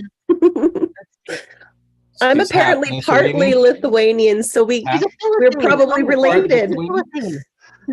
So, Aw, she's cutie So pie. Lena, let me just ask you this, right? As a pilot Aw. Oh, episode, yeah, she wants to Oh, come Let's back. look- okay.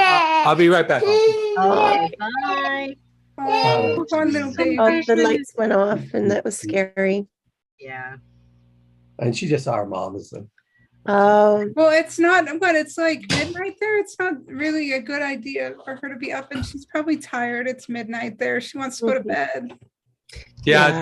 it's we're at that stage where she gets up every so often, so we're trying to figure the sleeping pattern. Mhm. Oh, And is she teething yet? yeah, she's got Oh no, gosh, that must be got messy teeth. for you. so yeah, we got a Lithapina. it's cute. Oh, is your So- daughter teething yet? Roger- Then? Yeah, she's got a few teeth. You know what I wanted to? I Mammoth. wanted to say Clint makes a perfect Marshall. I that's my opinion. He really did I good think make them. You would be like Cass as Marshall, like perfect. And Petra was a really good Barney.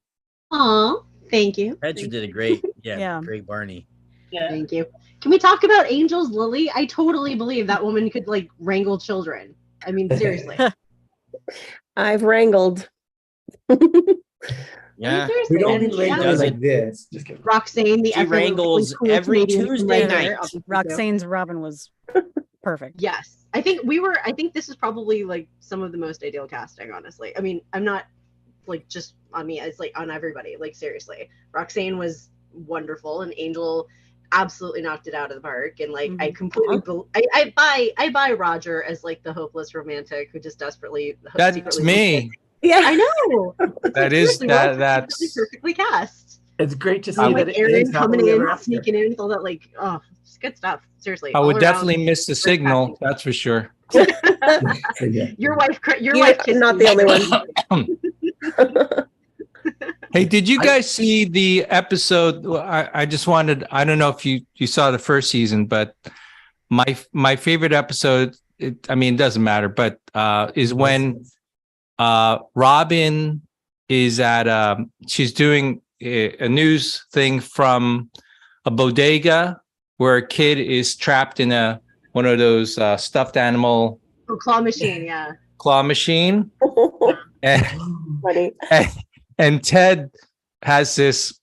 It's a really funny episode. He has this idea that they're gonna have a party that night, and he invites her. He did. Oh She yeah, the doesn't. purple giraffe episode. He can't. Yeah, like, she does. That there's a party, there isn't one, and they keep holding it over and over again because she Yeah. can't get away from her dog. Oh, by the way, we're gonna have a party. She didn't come, but I told her we're gonna have a party They the have it next for night. like 4 days straight. It's so crazy. It was so stupid.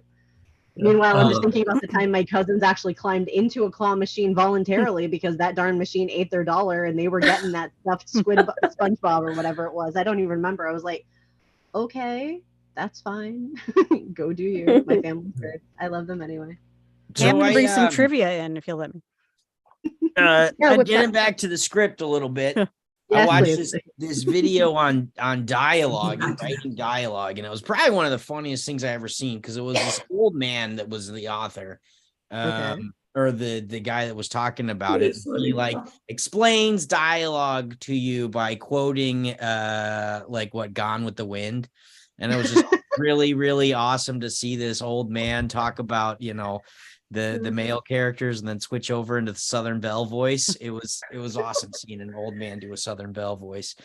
Is that where you But got the one of the inspiration things when he you was did talking about is Tootsie? the easy check for good dialogue is to put your characters in opposition. To make sure that to check what your motives are for the scene of each character. And so I was like sitting back and just kind of paying attention to that today, and this is like a textbook example of that, and I think that's why the dialogue works so well and there's so much competition in there is because each person is trying to fight for something else, like whether it's Ted and Barney, where Barney like, let's go out, let's just get laid, let's meet girls, whatever. And then you've got Ted over there that's like, no, I just want to find love, I'm hung up on this, my head's in a different space. Just like going through everything, it's like, when what's his name, who was Lily supposed and to play Marshall. Marshall, when Marshall and Lily come home, right? Like just straight off the bat, Lily comes home, she's tired, she wants to rest, right? And so she's coming from this, I just finished work, I'm going home, it's a normal day. And he's coming from, I'm just making this dinner and I'm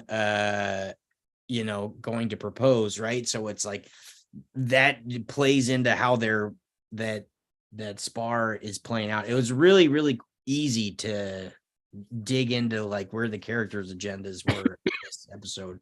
I thought that was really interesting. That is a good Yeah. point. Thank you. I was just looking up some trivia and I found out that I've seen this episode multiple times. I've only watched the first couple seasons of this show though, so I didn't see it all the way to the end. But the reason I started watching was because somebody kept pointing out how like genius this show was and how like flashbacks from like 2 seasons ago like pop up in 3 seasons and they still all make sense and tie together. So I wonder if they had like a big chart or something about their characters and where they all the history is. They probably have like a murder chart with the strings everywhere. But one of the pieces of trivia from the pilot was that they were going to make Marshall a hypochondriac. And I was reading it in the script. I was like, I don't remember him being like that. But yeah, apparently they had it in the pilot or in the initial script and then totally took it out. So I don't know if Doggy Diabetes actually made it to the first episode. I just watched it today. I didn't see it in there. Yeah. Uh, Yeah, there were actually quite a few changes. Sorry. Yeah.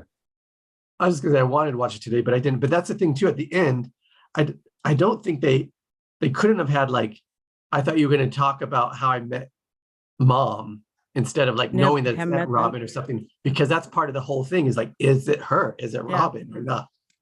Yeah, I think that was an awesome twist, and it's definitely like it's kind of like Kurt Vonnegut. I read, I can't remember the name of the book, but usually when you're reading a book,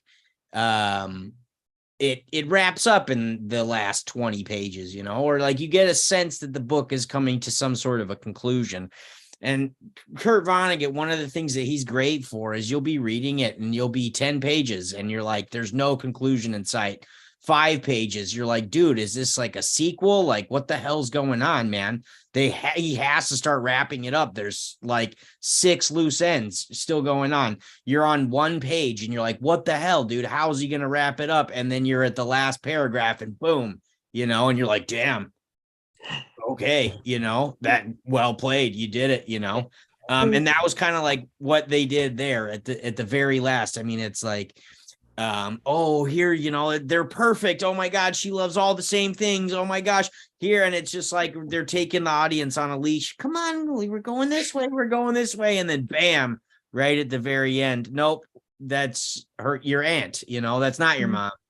I thought that was brilliant. And then it's totally like the whole story that you just saw is not How I Met Your Mother, right? We've got how many seasons to tell this 9. story. I thought it was brilliant. A brilliant way to end the pilot and open the door for a lot more. It was a big cliffhanger. Yeah. Awesome. Also, it was a nice trick because, I remember when this show came out and I was thinking like, oh, is this the new Friends? And essentially it was the new Friends, but it had so much more to it. Yeah. I love it. I think I watched it twice, all of it. But Roger, growing up in New York, how much of this did you see and how do you feel about the New York representation within it? Yeah, it's just like any other new sitcom based in New York. Like Friends and Seinfeld and The Single Life. Obviously it was shot in LA, I believe, right?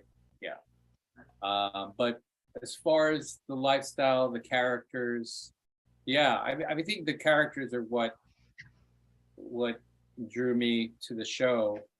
But as far as the New York thing, it's what cracks me up is like, when you see Friends or this apartment here, it's like humongous. But when you go to a New York apartment, it's like 5 by 10, It's like it's tiny, cramped. That's something that's always fascinating me. You watching these New York shows and you're like, okay, these are like some guys in their like 20s and 30s, and like the amount of real estate that they have in their apartment, like what are they doing? Are they all living together? Like, is there like Ted's a 15 successful people in this architect house and they're all pitching in? Like, does this guy work on Wall Street for millions of dollars? Like, how is he getting this much real estate in New York City? There's no way your living room's going to be that big. Unless that living room is a fold out couch, right? And then that chair to the left of it is your kitchen. You know what I mean? That is the whole apartment. Yeah, like you just unfold that chair and then you're cooking and grilling. Yeah, it's just funny. I mean, if you watch Friends and you see like Phoebe's place, and it's like, this is not reality, but suspension of disbelief, and you just go with it, and yeah. So, but it's all about the story. It's all about the characters, and you believe the characters. Seinfeld. There's so many sitcoms in New York. Maybe they just got like, everybody that lives in these things just got super lucky, and they met some lady who like, got some rent controlled apartment from like the 70s, and There's never gone up. Old right? lady that still lives in the closet. Yeah, for sure. And so she's just opened it up to these young people to blossom into their young selves, On Friends, I'm pretty sure that they say that Monica inherited the apartment from her grandma. Oh. Yeah. But even then, it's like somewhere there's like it was only supposed to be an 8-year lease. It ended up being an 80-year lease due to a typo. And they're like, haha, we signed it. You got to take it now. And what's it called? Like, probably it would be more difficult to film and definitely more difficult for blocking. But it seems like there's a lot of room for comedy if they did make all the apartments kind of like realistic size and stuff. Yeah. No, it would be. I mean, they have a few where Lily has to find a new place after she and Marshall break up, and her apartment is like literally. What is it? The stove incurator? It's like a stove, kitchen, sink, garbage disposal, and something else all in one. And like her bed is so big, it's literally at an angle because it can't fit inside the room. It's one room. I'm like, yeah, that's way more close to that than everything else y'all are living in. A brilliant British TV show. It's called Black's Books, and in one of the episodes, their landlord, who's like a super skeezy dude, like she leaves her apartment and then she comes back, and all of a sudden her apartment is half the size. And she's like, what the hell's going on? And he like put in a door later and like moved the wall. And then she lives in apartment 5A now. And so it's apartment 5. And there's a 5B. And he's like, what are you talking about? I don't know. It's always been there, That was something I was actually kind of surprised with, is when I was traveling through the States, how few people actually have a living room or couch. So it was not rare to have none, because price is at a premium, or space is at a premium. So there's other places to sit. I To be hate to fair, I'm interrupt, currently but I'm filming getting this from my tired. couch, So I'm so. gonna go. All right, Heather. Fair Have enough, a great Heather. night. Sleep well. Good Bye. seeing you. Thanks for care, being Heather. here. Good seeing you. Take care. Right. Night. I And- will say, as far as New York apartments, especially the older ones, I've been in some where the bathtub is in the kitchen. It's right there. You Wow. wash your dishes and then you take How your bath. convenient is that, man? Um, That is just living. Just I mean, it's cooking in right a there. bath. It's right there. Wash your I've dishes always right in the wanted tub to while do you're it. having a bath. Yeah. You're Bath making your roast dinner. turkey? I'm Have you gonna ever I'm had gonna it, take a man? shower and then go back to your dinner. Yeah. But I have talked. I've met a lot. Growing up in New York, I met a lot of artists back in the day, and we're talking like 60s, 70s, where it was so. If you were an artist, you can afford an apartment. You could, you had a job. You can afford an apartment. You could go to see Broadway shows. You could be an artist. You can, not anything close to what it is today. I mean, you cannot Gentrification, afford dude. Oh, yeah. to live in Manhattan and be an artist unless you are, you've got like a zillion jobs or what have you. You're probably living in Brooklyn or Queens or New Jersey. But even those, man, I mean, especially after COVID, one of the things I noticed when I was out there is that, a lot of Manhattan is kind of drained out to the boroughs because exactly what you're talking about. But now at the same time, it's like you move out of Manhattan because it's too expensive. You go out to the boroughs and it's still crazy, man. You're just going farther and farther out, Yeah, But it's I was a gonna say what's special nice out place, there I'll is tell you what, though. yeah, you have a view of Manhattan, which is better than even being there, just Yeah. kidding. But one thing you brought up, Roger, that I do appreciate and like is that the characters, like each of them are so unique, like they're so clear and so defined as like who they are and stuff. And so that's awesome and refreshing. Go ahead. What, Ann? They really are. Like I thought of when I saw the pilot, and even when I saw the first 2 seasons, it's like Ted's the most forgettable. Everybody else is so distinct and so amazing at what they do. Yeah. That It's is like the straight- often the case. Oh, sorry. No, I was just going to say Ted is sort of like the straight guy, and Yeah. everyone else is crazy. Yeah. So it's sort of like Tina Fey in 30 Rock. She's the straight person. No, it's interesting. I went down the rabbit hole recently with True Romance. Amazing, man. Everything about that is just amazing. It's interesting, that one, Um, because it like feels like Tarantino, but it feels like wrong Tarantino. Yeah, and one of the things I was watching the commentary of it. I watched the movie twice, then I watched read the commentary, I read the script.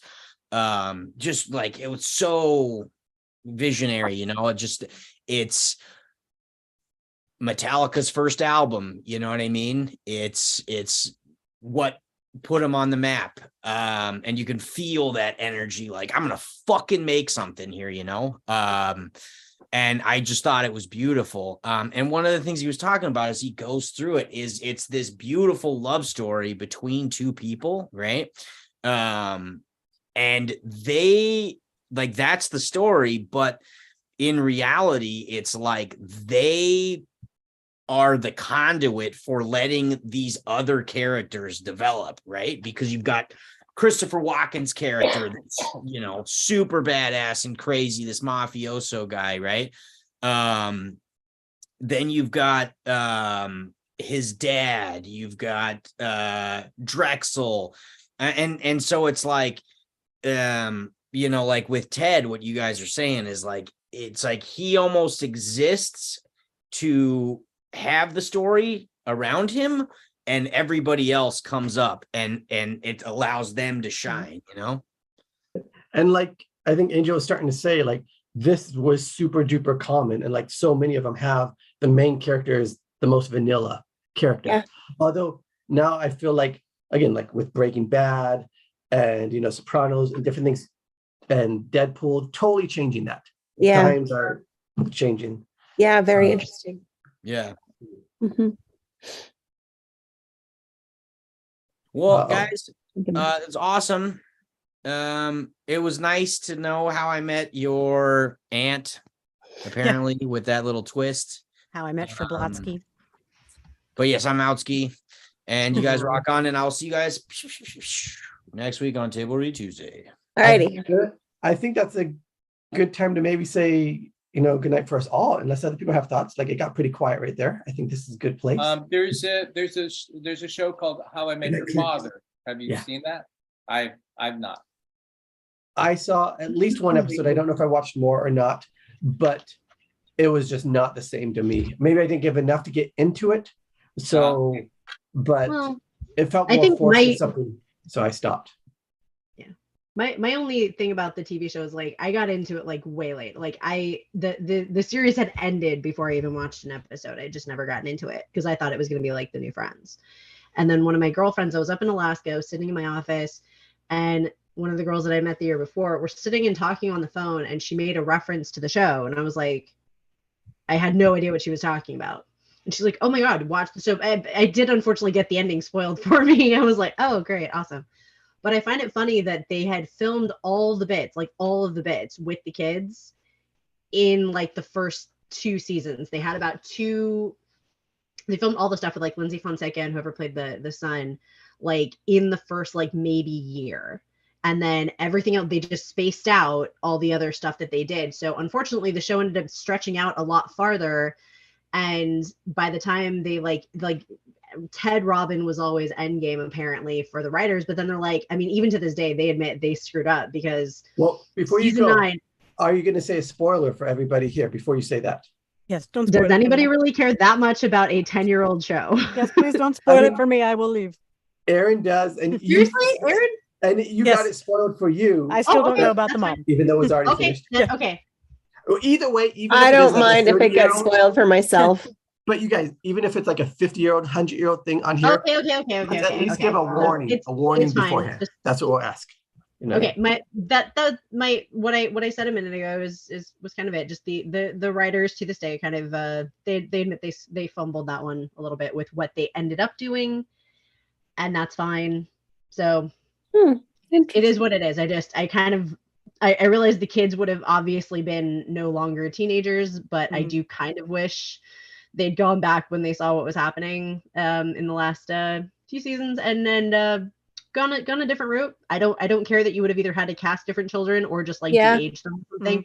But I personally think I am with them that they kind of fumbled that one. So it's okay. I wonder if they hadn't planned that it would go that long, because they must have had a pretty good map to be able to film all of the bits with the kids. So I wonder if they didn't actually have a long enough view or a long enough sight.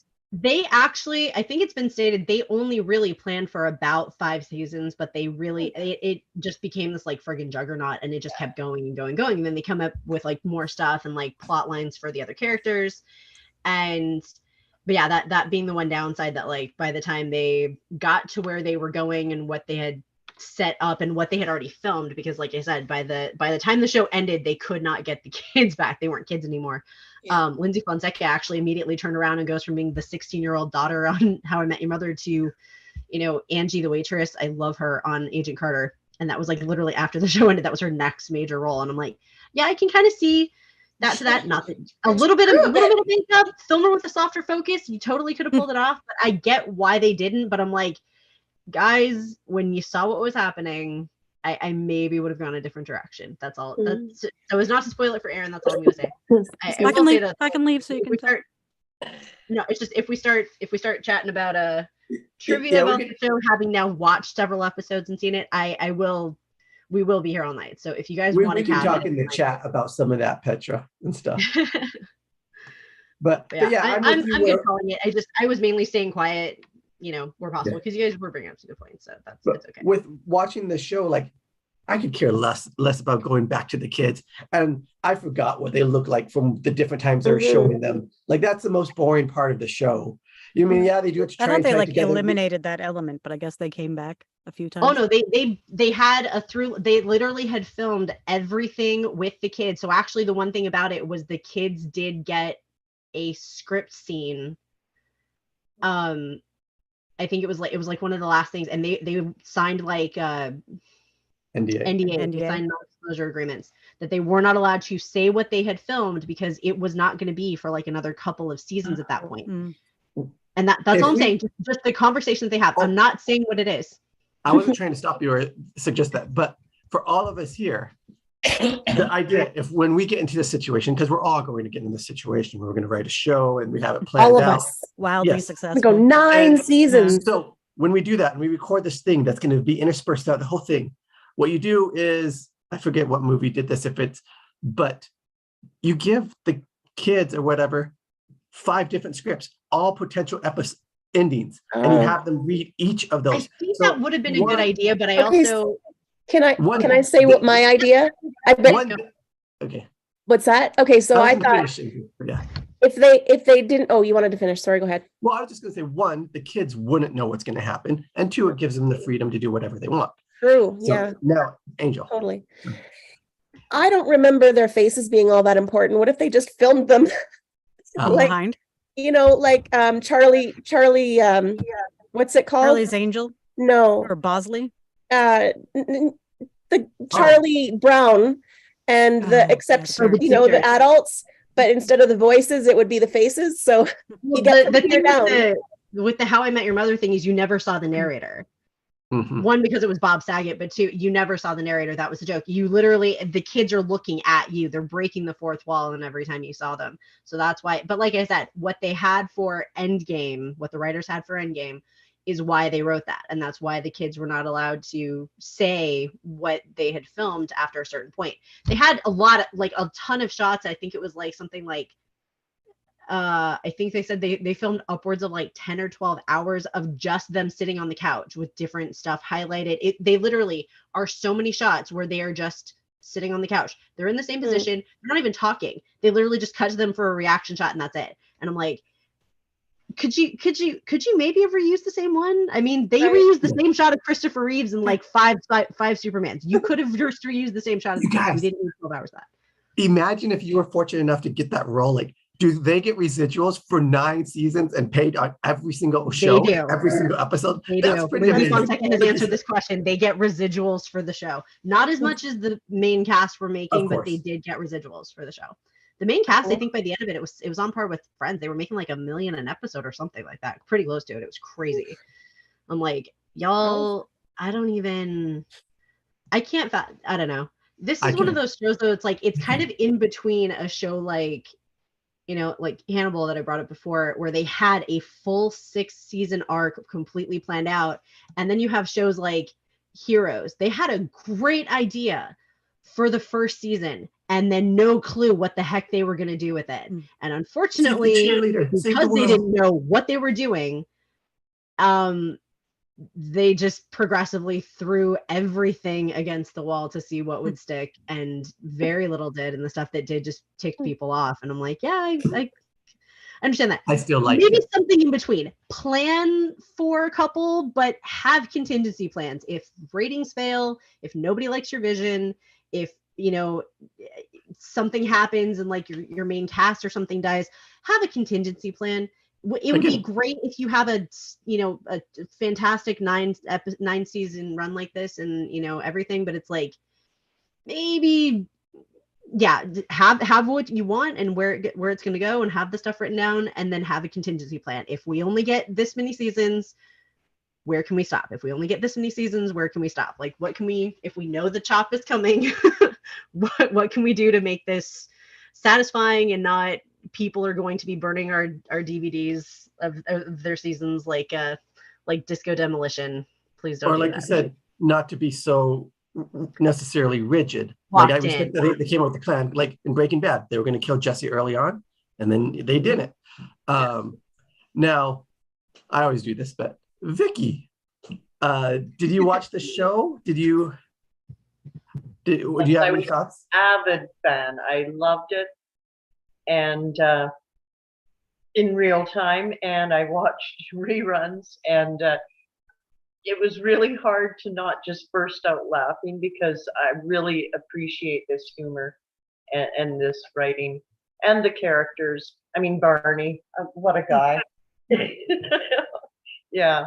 And And like things that just really stay nice with the society, like the slap fight. Yeah. And to revisit them again was lovely. Yeah. Yeah. It was Yeah, good.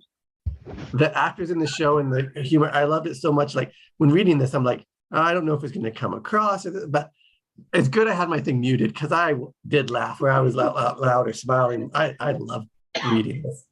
No, I will say with that obvious tiny asterisk, for as great as the show was, as fun as the characterization was, very much product of its time. I don't think you could make this show today, at least not like this. I don't even think How I Met Your Father gets away with half the stuff that they got away with in the show. I'm pretty sure Barney would at least be visiting his friends through plate glass or something. I mean, he's done at least several actionable things. And to be fair, it's sort of like Friends syndrome. If you look at the actual character of the characters on Friends, those people are awful. It's kind of the same for this one. It's like there are several issues with a lot of the characters on this one. And it's okay if you really love it, and it's okay if you just kind of like it, and it's okay if it's just not your thing. I don't think anybody needs to outright hate it. I mean, there are a lot of things to like about the show, but it's one of those things. It's like in the back of my mind, there's always that product of its time, even if we all know somebody who absolutely would say the stuff that they say in this episode. But, and again, I think most of it though is like, they say, oh, can it be done? I think not exactly the same maybe word, but there's a way to do almost anything. Kind of like, I'm messing up his name right now. I shouldn't even try and say it. Taika Waititi. Yes. In the one with the kid and Scarlett Johansson and Hitler and stuff. Like, yeah, Jojo Rabbit. Yeah, Jojo Rabbit. Like, I don't know, like, and Deadpool, there's all these different things. Like, and again, if you have that character as a bad guy, then you could do that too, what Barney played. But the way to like set up things, or I forget what else I watched. Oh, like they're saying Tropic Thunder. Like, we wouldn't have thought Tropic Thunder could be anything near our current time here, but they did it. And they had to, like, there's a thing with Robert Downey Jr. say like, well, because this was so absurd, I had to do this and that. And because, so there's ways to make things work where majority of people will accept it. Not that you're accepting what they're doing or that it's okay, but within that world that they set up, it seems to be like, yeah, I don't know, some way, I can't even say the right words because it sounds wrong because I'm not writing it right now to do that. But not that it's passable, but like that, like with Barney. You can all despise it the same equal amount. Yeah, if it was done in any other way or presented any other way, you would hate it and everyone would go off about it. But somehow the way it's perfectly handled, which is almost impossible to do. I don't get how Family Guy gets away with all what they do, and Family Guy went severely off the rails for me. There is at least 3 points. I'm like, yeah, you guys kind of maybe should have packed it in at this point. It's heading to be the new Simpsons. It really wants to be like the next longest running cartoon or something. It's like, oh God, guys, we probably could have pulled the plug at least these 3 points and maybe should have, but I think there's a lot of films where they go way above what what you think that they would be, what would be acceptable, and wonder just how it happens. Like Family Guy, I think it does the thing where it like offends everybody equally. Okay, 2 words. I think it just lies. 2 words. South Park. Oh, I know, that was my other thought. Yeah, South Park. South Park is much more an equal opportunity offender, I think, very much an EEOO when it comes to there. Well, and I think that Barney is sort of that same character, right? Barney is a character that everybody knows is completely and absolutely inappropriate. Yeah. Right? So it's and I find the howling irony to be the fact that like the lifelong like serial womanizer with a literal like bound playbook of all the things that you can possibly do was played by Neil Patrick Harris, who is an incredibly sweet gay man with like the love of his life husband and their adorable 2 children. I'm like, oh, this is like irony casting. It's so cute. It's perfect. Yeah, it makes it work. We tell him is Don Juan. I love it. That's why we give him the pass. It's like, oh, we know you're gay in real life. They might have cast him for that exact reason. Yeah. Actually, they cast him because he was friends with Allison Hannigan and she brought him in, is what I heard. That's awesome. I haven't heard anything, so I'm just. Who's Allison? Allison played Lily. Oh, okay. Yeah, she's great. As an actor, to be offered a role that's exactly like yourself oh, okay, it's going to be Yeah. easy. You'll get your paycheck and Mm. wow. Right. But to be somebody so different from yourself, That's fun. that's what it's all about, really. Mhm. So true. Yeah. Freeing. And I Yeah, mean, we Love dedication. playing play, villains. The actual significant hear others show up. from So like a lot of okay. panels is the villains are like the best parts. I mean, Mhm. from what I've seen on actor panels and interviews, and they're sweet people and this and that, but to play, look at Charlize Theron in Monster. Look at I mean, there's so many actors, and I think that's part of it. It's good versus evil. There's going to be good and bad, and you're going to have that. So you're going to have those characters, the terrorists, the inappropriate people, the monsters, Also And I think play more power to you if you can become completely loathable, and then people are like, "Oh, dang!" if you make people genuinely scared of you, or just like I think there was. I'm trying to remember who it was. There was an actress who was on a soap opera, and people literally like this woman walked up to her one time and like asked her for an autograph, and she's like, "You don't understand. We hate you," and she's like, Iris. Thank you. Like, what do you It do? was Iris. Yeah.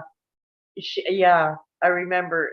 Yeah, she was so hateable. And I remember saying to my mother when I was a teenager, that's the kind of role that I would love to play in a soap opera. And my mother was like, what are you talking about? Everyone hates her. Yes. Yeah, but to be able to play that. Oh And man, I want to play Aunt Lydia in Cable Feed Tuesdays Handmaids. has proved to me that ask Heather. I play a really good villain. playing against type is part of what is so thrilling about this profession, though. That's where the growth and the flex and the stretch all is. For Charlize Theron to play the pretty girl all the time, there's not a lot of stretch there. For her to play Monster was phenomenal. I do love that, like, my short tag benchmarked, though. I did a comedy thing a couple years ago, and I was like, have you ever noticed there's really only two directions for like changing your appearance in a movie? If you're a really, really pretty girl and you become, or sorry, if you're like the ugly girl, I'm doing air quotes because they're always like stunningly gorgeous women, but if you're the, ugly girl becoming a pretty girl, that's a rom-com. If you're the pretty girl becoming like uglified in some way, that's Oscar bait. That's fine. But it's like, I sometimes feel that kind of is the case. It's like, if you're doing anything to change your physical appearance in a potentially negative way, it's like, oh, okay, so you're doing a dramatic, hard-hitting, you are hardcore gunning for those little statuettes, and you're going to get one, hopefully, and that's fine. But yeah, I just think it's cool to play like when you get cast as a role that you're like, me? Have you seen the other people that try to? Are you sure? Me? Are you sure about that? I don't think so. There were two that I like still am kind of mind blown about. They got cast as Shelby and Steel Magnolias. I do not know how that happened. And I'm like, okay, really? You saw the girl that came in here and auditioned, like, right, are you sure? And she's like, yeah. I was like, okay. And I mean, I liked it, but it's like getting told when you read that part, I was like that Puss in Boots gif where just my eyes got like several times the size of my head. I was like, oh my God. And then the other one, I was a scene read partner. One of my friends was doing an audition video for dramatic school and stuff like that. And we did scenes from Venus and Fur. Now, it's a great role. It's entirely run by the two characters. It's a 90-minute play. And Nina Arianda like won the Tony for her performance in that show, and it's like, it's a phenomenal role, but it's like, it is not a role I would ever be cast for. I am not anyone's Vonda, and that's fine. But getting to like dress up, and we did a 15-minute video, so it was 3 scenes, including my favorite one, and I had a copy of the script, and I got to like dress up and do these little quirky turns, and I was like, it was one of the most fun things I've done, and I'm like, this is not a character I would ever get to play, but he's like, I knew you would do it well. And like, we played off each other really well. And I was like, those little moments where it's like, this is not a character I would ever play. This is not, even if it's a role you really want, this is not somebody that somebody's ever going to hand me. And I'm like, the fact that anybody even looks at you and just says, you know what, I see something in you that maybe you don't see in yourself, but I see it in you. And I'm like, it's just a really great feeling. And I think stuff like this is very, very cool. It's kind of like I don't know, it's one of the best things about being an actor and doing what we do is you get somebody to potentially see that in you, which I think is very cool. So, and on that note, yes. Everyone, what is the favorite role you got to play? And what would be like a dream role you wish you could play, even if you felt like no one would ever give it to you? Like what? Or that you would like, what those two things, like whoever has in their mind, if they know those two, because I know it might take some time to think about, it's a hard question. Yeah, do And you might mean change your mind. specifically in Table Read Tuesday or No. outside of it? Okay. Outside. Yeah, like anything, anywhere. Ever. I have Yeah, go for it. my favorite role that I have played. Well, I've played a variation of the same character over and over again, but like in real life, I'm 5'2" and not that intimidating. But in VO, I have played multiple monstrous, tall, demonic, possessed people. Love Hell it. yeah. Yes. Very like, werewolf in the woods chasing you down, like demonic possessed cult leader. Love that. That's my favorite. And I want to play a role like, I think I mentioned this before, but in case you didn't hear me, like Aunt Lydia in Handmaids, someone that's like despicable and hated, but like just so good at being hated. Yes. I Vicky, if you have an answer, I want to hear yours. I haven't watched that yet, but you said she's despicable and hated so much. Can you? I know it's probably hard to articulate, but you can say like, what about her she does, or the thing that makes her that way? Well, I think that in that show, it's very much about the women being subjugated, and this is a woman who is subjugating other women. Okay. Yeah. So it's an extra level, and she's causing physical violence and pain to these people, and she doesn't have any qualms about it. Yeah, and she gets what she deserves. It's just the way of things, and I found it interesting that like there was just touching on that briefly is like it's perfectly done. It's like it's a show about subjugating women, and she helps subjugate. She's a woman who subjugates, and it's just like when I saw the menu, which I actually liked way more than I was expecting. There's at the very, very beginning, they have goats that are running around. No spoilers, even though we can't. No, I'm not. This is literally this is the only thing. It's actually a trivia thing. You see goats leading, you see goats running around the property. There is a thing called a Judas goat, and it's an animal that has been trained to lead other animals to be like slaughtered or to get them on a truck to go to be slaughtered. And I'm like, they themselves are allowed to stay, and they like get into part of the bond and they like bond with the other animals, and then they're made to lead them in. And I'm like, that is despicable. I'm like, Aunt Lydia is a Judas goat. As soon as I read that, I was like, oh, Aunt Lydia is a Judas goat. This is terrible. It's not even necessarily death always, but it's like, yeah, the second she said that, I had a visible reaction. You could see my reaction in the thing. I was like, yeah, just everything about the character. And Ann Dowd is a wonderfully talented actress, but her character on that show is just, you just hate her. You really do. I think you hate her more than Serena. You're just like, I don't really root for really anybody. I don't watch the show. I have limits on what I can handle, but I'm just like, she's just terrible. I mean, in a good way. She's fantastic. You love hating her, but like, she's great at being hateable. Fabulous role if you can get something like that. there really are not that many like that though. It's like that's a one role, and she nabbed it and nailed it, honestly. Yeah. So. All right. Next, anyone else thought about there too? Vicky, do you have an answer? I want to hear yours. The favorite role I ever played was in this small little theater production called Indoor Outdoor, and the role is a cat, but it's not done in a way that you're a cat on stage. It's very humanized, and it's her life from birth to death, but you don't realize the play opens with her dying, and you don't realize that. But it goes through the whole gamut of her life and her struggle to become more, and all of the relationships, and there's lots of love. And it really touched the audience, lots of lots of laughs and lots of tears. And that's what I love. I don't know that I have a dream role. I just really like to be involved in productions that touch an audience really strongly in one way or another. That does sound really like that's something that I'd like to watch. It does. Something like that. And see, I have my like dream role, but I'm trying hard to think of like a favorite. I don't know. Well, if you guys think I of have a just one, you favorite. can tell us just that one. So, Well, yeah, Petra, tell us the dream role. Well, I will say actually, I was gonna skip back though for 1 second. Oh, The okay.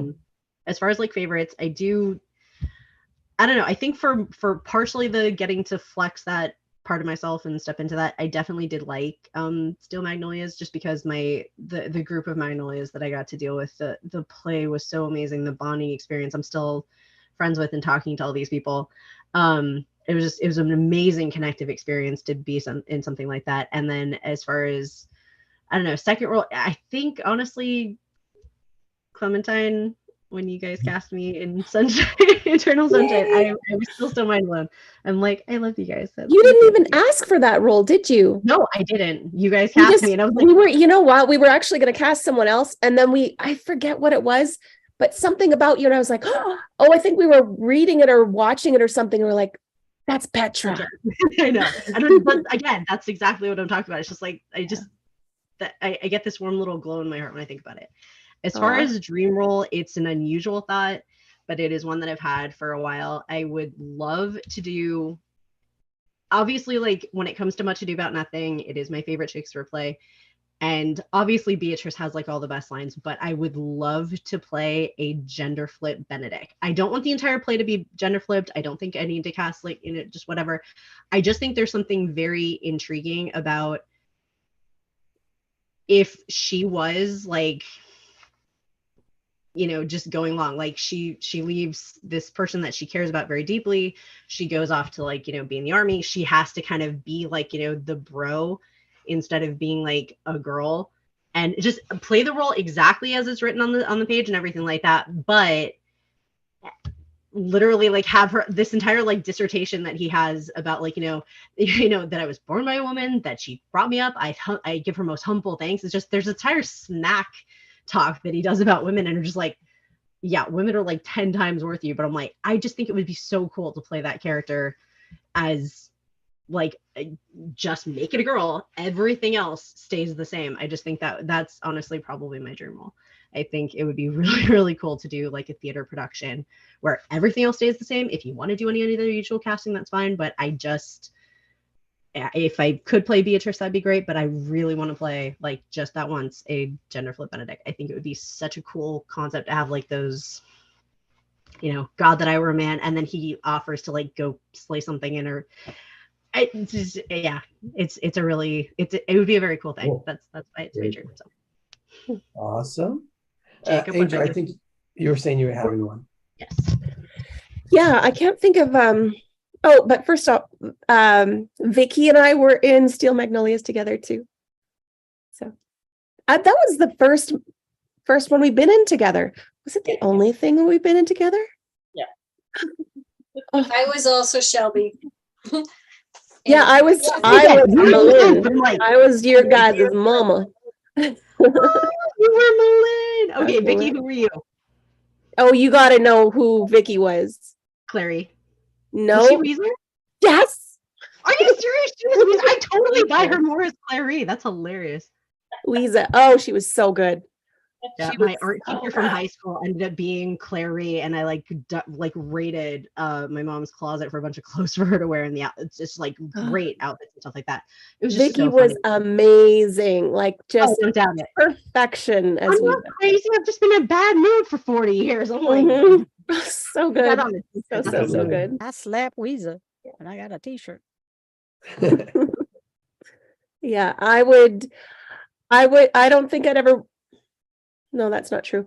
I was going to say, I don't think I'd ever want to do another play that I'd already been in, but I would do that again just to watch you. That was really good. So, yeah, I can't think of favorite or I mean, I know of my favorite that I've been in, but like a dream, I'm not sure yet. I don't know. But my favorite was, and it might have even just been the whole circumstances. I was in a play called Sexy Laundry, and it was a week before opening, and it's a full-length play, two character play. The lead woman dropped out the week before opening, and the director. So a week before opening, I get a call from the new director, Erna Soderbergh, and she said, would you act in this play? I realize it's a lot to ask. It's only a week to get ready, but we can do it. And I was like, could you give me a day to think about it? Actually, I think it was like 8 days before opening. So when I said yes, it was 7 days. And did that. And excuse me, I loved it. I loved the challenge of it. I loved the character because it was a couple. They were a married couple and they were trying to rekindle their relationship. So there was, it's basically perfect title, Sexy Laundry. Is it sexy? I don't know, but it's like, it's familiar and you're trying to make it something better. So yeah, it was fun. It was fun to play a housewife trying to be sexy for her husband. So. And I don't think this is a spoiler. That's awesome. But have you guys, Everything Everywhere All at Once is a cool line that reminded me of, Angel, where at the end, the guy says, like, in another world or another life, I would have loved just doing laundry and taxes with you. And so I'm like, oh, such a, especially when you see the context of the movie, I'm like, such a good line. Are you saying something, Petra? Are you muted or just melodying it? No, I was just saying so good. Yes, agreeing. Okay. And so that love it 3000, love it 10,000. That movie is phenomenal. The performances are just aspirational. So good. So good. And we're going to be reading that sometime this year. I don't know the date right now. But we're reading the original version of the script, right? Where it was written for Jackie Chan, right? What? Probably. I didn't know the difference and stuff. And you'll have to enlighten I like us who did it. when we get there. When we get there, enlighten us. Oh, But for so now, I will say, though, very similar to Roxanne, if I can do something where I'm making people cry, making them laugh, or making them hate me, I'm okay with any of those. strong emotions. Yes. I love to, I don't know. I'm not like a whatever S&M person, whatever, but TMI. But I love to make an audience cry. It's that connection, right? And I love connection when I can draw something out of an audience where they're feeling something. They can't even help it. They just feel it because you've moved them in a certain way. That is magical. And I love that. Or an involuntary reaction. I think that's kind of cool when it's like, that like you managed to slither past their defenses and just kind of hook into something very primal and just, I pulled it out. Exactly. And now that I'm a writer, I'm like, that wasn't even me. That was the writer that did that. I just happened to say the words. But Teamwork. I will fully admit I am totally a sadist and I love to make people cry. yeah. Love it. Yeah. Oh yeah. It's We have not heard special about bringing out those tears in other people. In a theatrical environment, I might add. Well, yeah, sure. But if they don't, I'm okay bringing out the whip. And no wonder why I love Innocent First so much. Again, not a role I'm ever going to play, but I had so much fun with that one. Vicky, we have not heard from you and Roger. We need your dream roles. And favorite roles that you've done, if you have them. Yes. Biggie? It is really hard to pick. I've been blessed with some awesome characters, really awesome roles. And I do agree that I love to, in the same play, make the audience laugh, cry, love me, hate me, be confused by the end of it. Yes. But I think one of my favorites was Waiting for the Parade. I played a German lady. It was set in the Second World War. It was set in Alberta. I had to learn German. I sang in German. She was definitely a character that some of the actresses hated. There were 5 women in this play. And by the end of the play, all of the actresses loved me, or characters. Mhm. And yes, I definitely made the audience cry. And the way I chose to play that character, you would think, oh, a German, gee, how can you learn how to love yourself? Because you do have to learn how to love yourself, no matter who you are and what you do. And I played that role saying, I have no idea what you're talking about. I don't understand what you're saying, that where I come from, we are this way, that we no, like she was in complete denial that it wasn't in her heart. And she did not believe that her father, who was put into a concentration camp, did anything wrong. Right up until the end, he died before the play ended. And when she went to her father's graveside, trust me, the audience was crying. Oh, even before that, oh, there was a scene where she went to talk to the authorities to see if they could move him closer so she could visit him, because he was so far away and she couldn't afford the gasoline and her car's not very good. You know, it was just so heart-wrenching, and that was satisfactory. Who would I love to play? Absolutely. I've had this dream for many years. I would love to play in Whatever Happened to Baby Jane. And yes, I would be the mean sister. I would be Betty Davis. Yeah.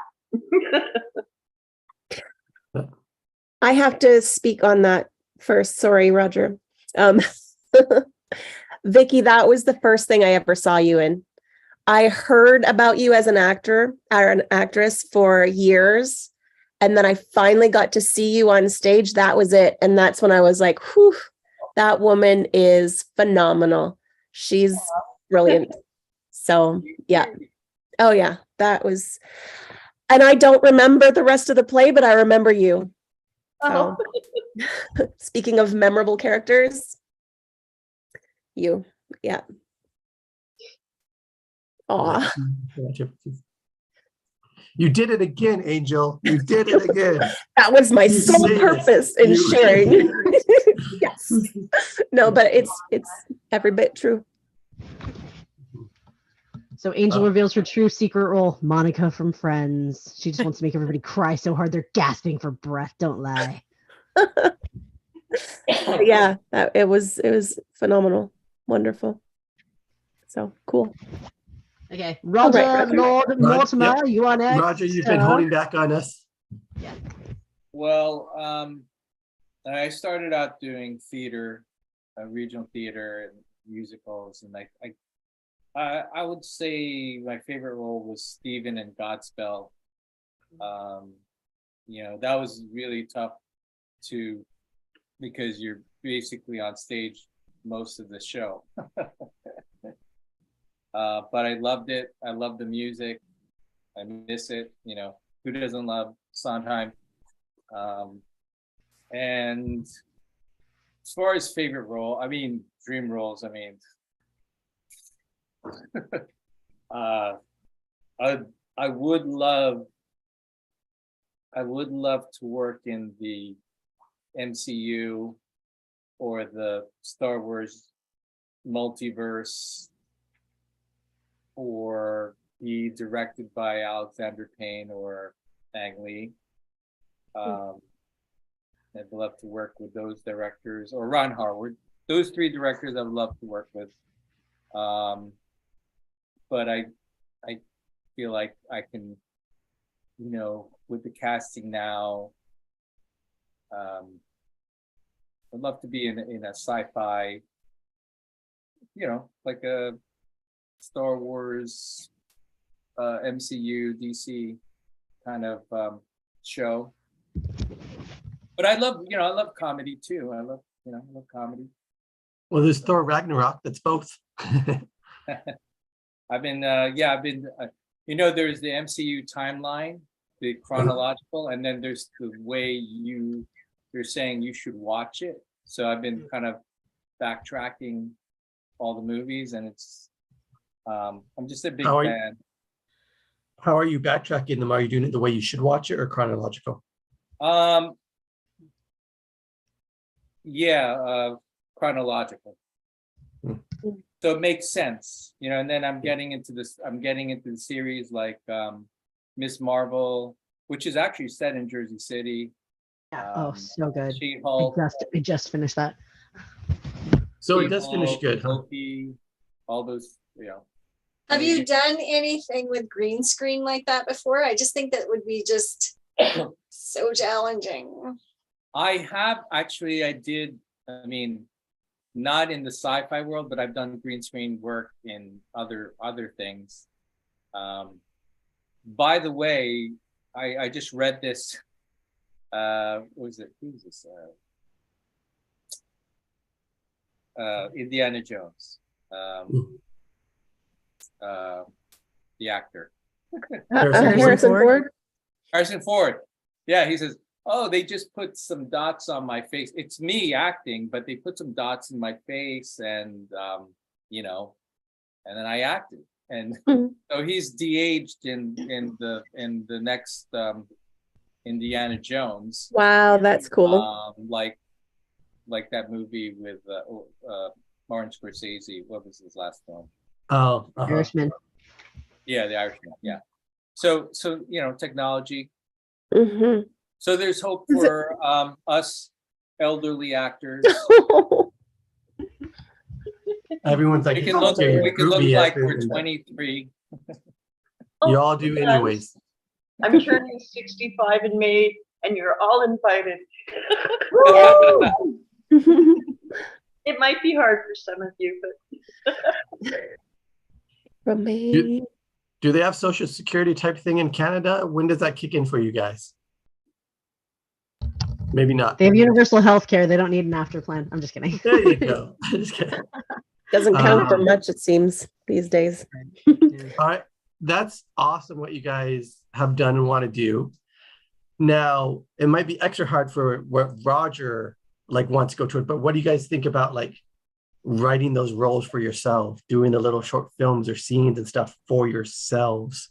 That's originally, that's why I got into writing, was to do stuff like that.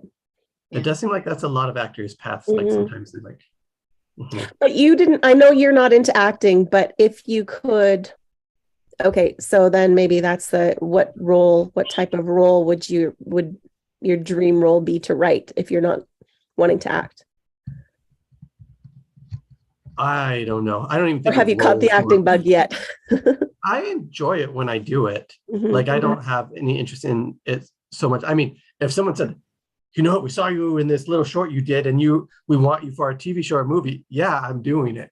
But otherwise, you guys, the skilled people that want that as your dream, you go for it. For me, I've only mainly done it on my own short films where it's we're doing no budget. I'm filming it in a weekend. The person's not there, or I'm here, so I'm that character. Yeah. One of my favorite experiences was in high school in Michigan.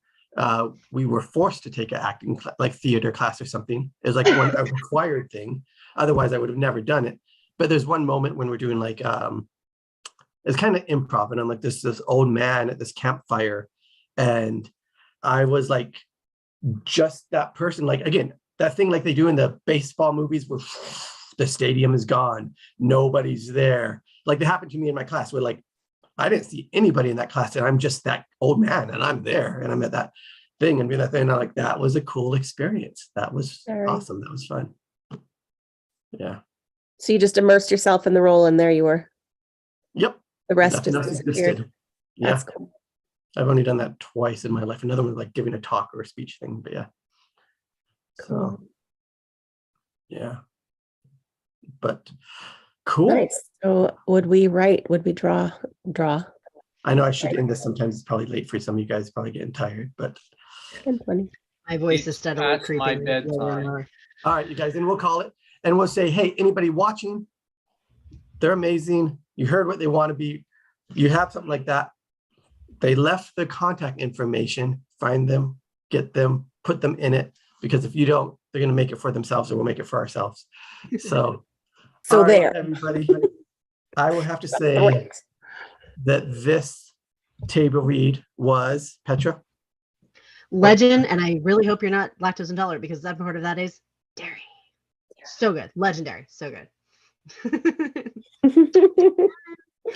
Bye-bye. He forgot